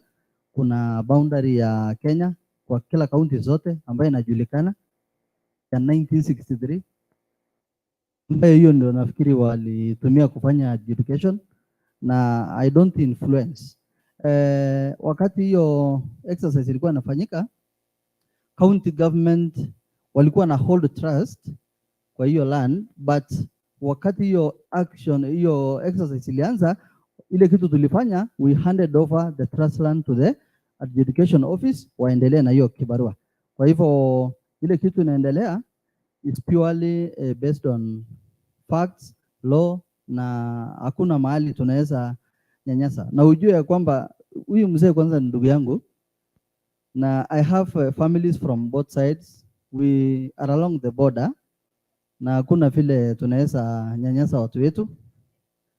Kwa hivyo ile kitu tu mimi naweza sema, what will happen, umeuliza swali, ni nini kitafanyika baadaye wakati Nguronit wanakuja kuclaim. Kuna kitu nataka nikuambia hapa. Hiyo kitu ilikuwa inaitwa Arsim Community Land. Inabeba 3 villages, 3 locations: Arsim location, Ilaut sublocation na Nguronit sublocation. So ni jina tu inaitwa Arsim Community Land, but yote ni Ilaut, Arsim, Nguronit. Hiyo ni kitu unafaa kujua. Kwa hivyo ikiwa hiyo title itatoka, hata sisi sasa hii title tuseme tunataka kutoa ya hii compound yenye tuko, mwenzetu kama ametangulia, you una respect the title that imetokea mbele. Si ni kweli? Or if you are not contented, una seek a legal redress. I don't think hapo ndugu yangu tutakuwa na maneno, lakini tutapatana kando nyuma ya tent, baadaye tuongee polepole. Asante sana Chief Officer. Hiyo ndio uzuri ya kuwa na watu wawili kutoka one village but different counties. You can always discuss even outside this platform. Kuna ndugu yangu kutoka Taita Taveta aliuliza mambo ya historical land injustices. Ndio, tume ya kitaifa ya ardhi tulikuwa tumeitisha historical land injustices, watu wa submit. That was on 2021, na iliitishwa ama communities walijaribu kuleta hizo claims all over Kenya. So the vice chair angenisaidia kujibu hiyo swali, kwa sababu those historical land injustices were being submitted to the office of the chairman Nairobi, na I think she is better placed to inform us mahali wamefikia, but I want to believe very soon hiyo mambo ya historical land injustice ya Taita Taveta itashughulikiwa. Asante. So ya mwisho kabisa, there was a lady from Isiolo ambaye pia alituuliza mambo ya at what point will NLC or how will NLC help kama community yao iko tayari kufanya registration, lakini kwa sababu ya some conflicts from other communities wangeweza kuendelea. Ningependa kusema kwamba as long as you have an inventory and that gazette notice from the Ministry of Lands, every community can always proceed independently as long as muko na finances from donors and even government. So hiyo mnaweza endelea kama muko na hiyo gazette notice na pia muko na inventory. So hiyo mnaweza endelea if you have the funding. Mimi nafikiri maswali yangu yamefika mwisho. Ningependa kusema asanti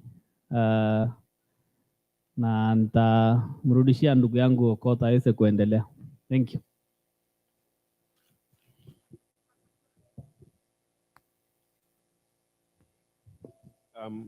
Asante sana John. Nikiangalia yale maswali ambayo yalikuwa yameulizwa, ni kama John ameweza kuyajibu yale maswali yote ambayo alikuwa ameulizwa, lakini kuna moja ama mbili ambazo zilikuwa zimebaki. Kwanza ni lile swali ambalo halikuwa swala haswa, lakini lilikuwa ni kama sentiment ya yule mwenzetu ambaye alikuwa muuliza swali ya kwanza. Alikuwa anaguzia kuhusu mambo ya sensitization. Nafikiri ikiwa kwamba tunaweza tukafanya hamasisho kabambe ya watu wetu, then tutakuwa tumetatua karibu 50% of the problems being experienced within community land. So mambo ya sensitization ni jambo muhimu kabisa, na hata siku hizi mambo ya public participation iko katika sheria zetu. Hakuna kitu ambao ama jambo ambao wanaweza fanya bila kufanya hamasisho katika jamii.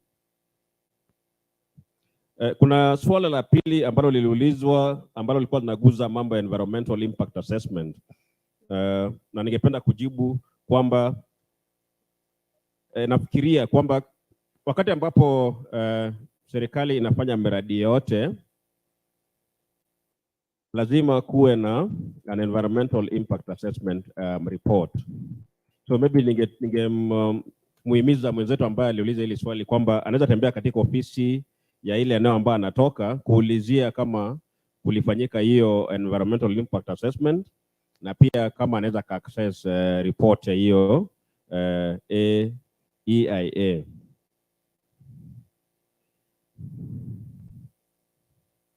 Kuna swali pia ambalo liliulizwa kwamba kutokuwepo kwa community land registrars domicile within counties ina affect kazi ya registration ya community land katika sehemu zingine. Example ambao nitapeana ni kwamba hapa Samburu community land registrar wetu ako domicile kule Nyahururu,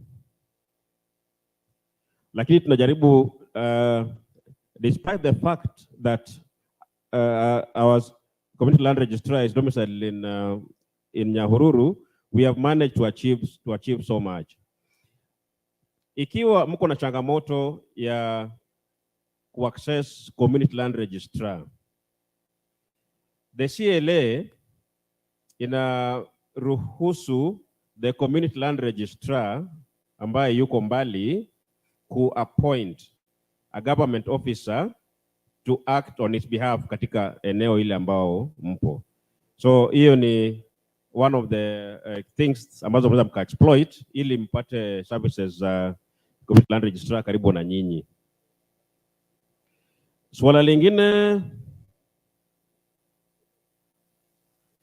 ilikuwa inaguzia Kamuthe, kwamba kuna ile community ambayo inaitwa Kamuthe community ambao tayari imekuwa ya kwanza kusajiliwa kama ardhi ya jamii, na yule ambaye aliuliza swali alikuwa anasema kwamba kwani hawana haki ya kuingia katika municipality na pia kusaidika na rasilimali ambao county inapeana as a result of watu ama eneo kuwa katika municipality. Swala hili maybe nitawajibu kwa kupatia example ya kwamba hapa Samburu County, wakati ambapo tulikuwa tunajaribu kutengeneza municipality yetu, tulijaribu ku expand the municipality coverage so that we had a larger coverage ya area under the municipality. And we did subject our new proposal to the community members, na quite a number walikuwa resistant. So because of that, we limited ourselves to the current boundary that we have for the municipality. So I think you as a registered community, you have your CLMCs who are elected leaders. You can have them engaging with the county government and the county leadership to explore opportunities of having you included within the municipal boundary so that you can benefit from those resources. Nafikiri maswala yote ambayo yaliulizwa basi yamejibiwa. Sidhani kama kuna ingine ambayo iko ya kuongezea. Asanteni sana. Mambo ya town mlijibu mzuri? Baragoi? Sawa. Thank you very much to our able representative of NLC na ministry. Tunajua kuna maswali pengine hayajajibiwa kwa vikamilifu, but we hope we can find time tomorrow na pengine better representation in terms of opportunities to address the questions ambazo hasijaweza maswali ambayo hayajajibika vikamilifu. So, the day has been long, but I believe we may add value into our conversation, into our status and so forth. We are coming towards the end or a conclusion part, but let me say thank you so much to the panelists ambao walikuja kutupatia experiences zao. They've brought us really rich experiences of what has worked, but also what has proved challenging this far. For those who are outside, let me speak to all of you. If you can find your way to the meeting room so that we can conclude together. Otherwise, we've had a good time. Na mimi nitapatia mwenzangu nafasi atupeleke through the final part of the day. And thank you so much once again for all your contributions. We will be back again tomorrow for another opportunity. Thank you. Thank you very much, Evelyn. Tushangilie Evelyn tafadhali. Thank you very much, Evelyn, for that part. Now let me ask you out of my podium. Humbly. Asanteni sana kwa kazi mzuri ambayo mmefanya. Tuwashukuru sana. Tujipigie makofi mpaka hapo. Najua siku imekuwa mrefu, lakini sasa wale ambao mnanisikia pale nje, tafadhali, najua tumewapea chai mara 3, sausages mara 7. Tafadhali mkuje sasa. Wacha tutumie hiyo energy ambayo mmekula mkate wetu. Kujeni kidogo ndio ili tuweze kufunga. Tukuje pamoja. Naona na naweza wataja majina. J Cool, mobilize watu wote hapa tukuje pamoja ili tuweze kuomba tu. Siku imekuwa mrefu lakini imekuwa ya ufanisi sana. Asante sana nyinyi wote kwa kufika hapa. Nipe wimbo yake Morina, Susan. Nipe wimbo ninapoongoja. Barikiwa akiwa karibu. Tusimame wote tuimbe hiyo wimbo.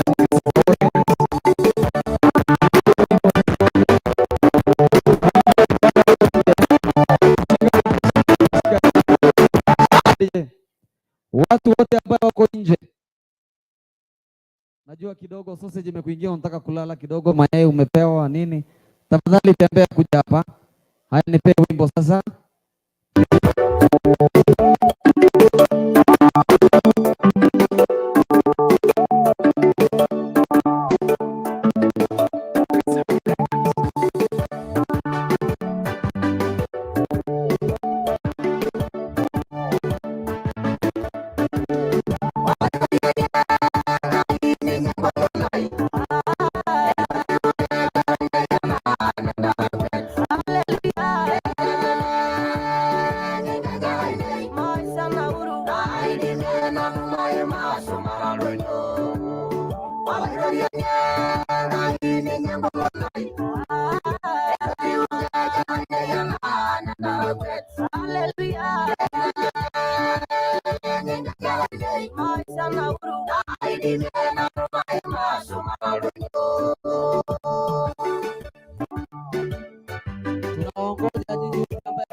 Asante sana. Tukiwa tumesimama, nitaita Chief Officer wetu Lance Mike Lekada ili aweze kuadjourn mkutano ya siku ya leo kwa heshima na taadhima.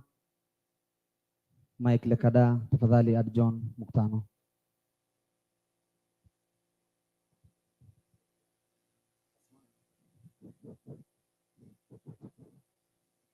Asante sana Bwana MC.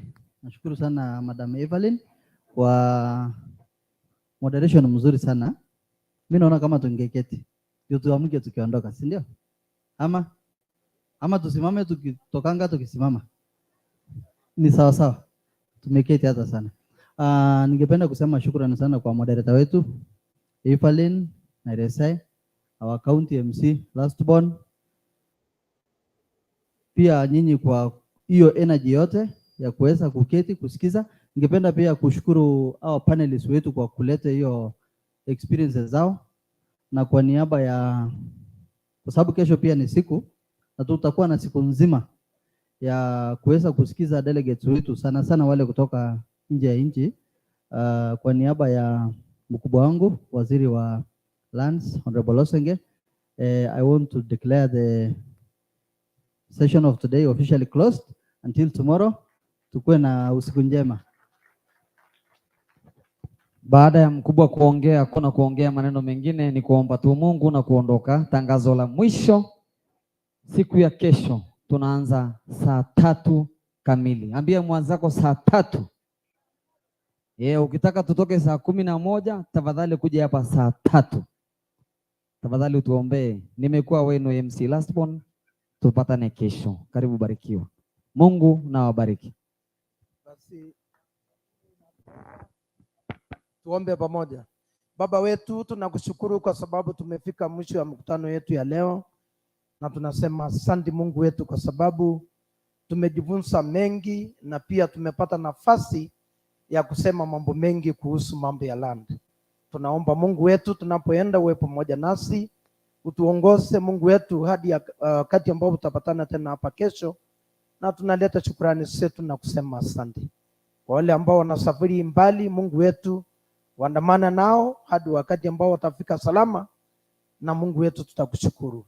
Asante kwa sababu ya wakubwa wetu ambao wametuongoza, na chochote ambacho tumefanya siku ya leo, Mungu wetu, tunatoa shukrani zetu.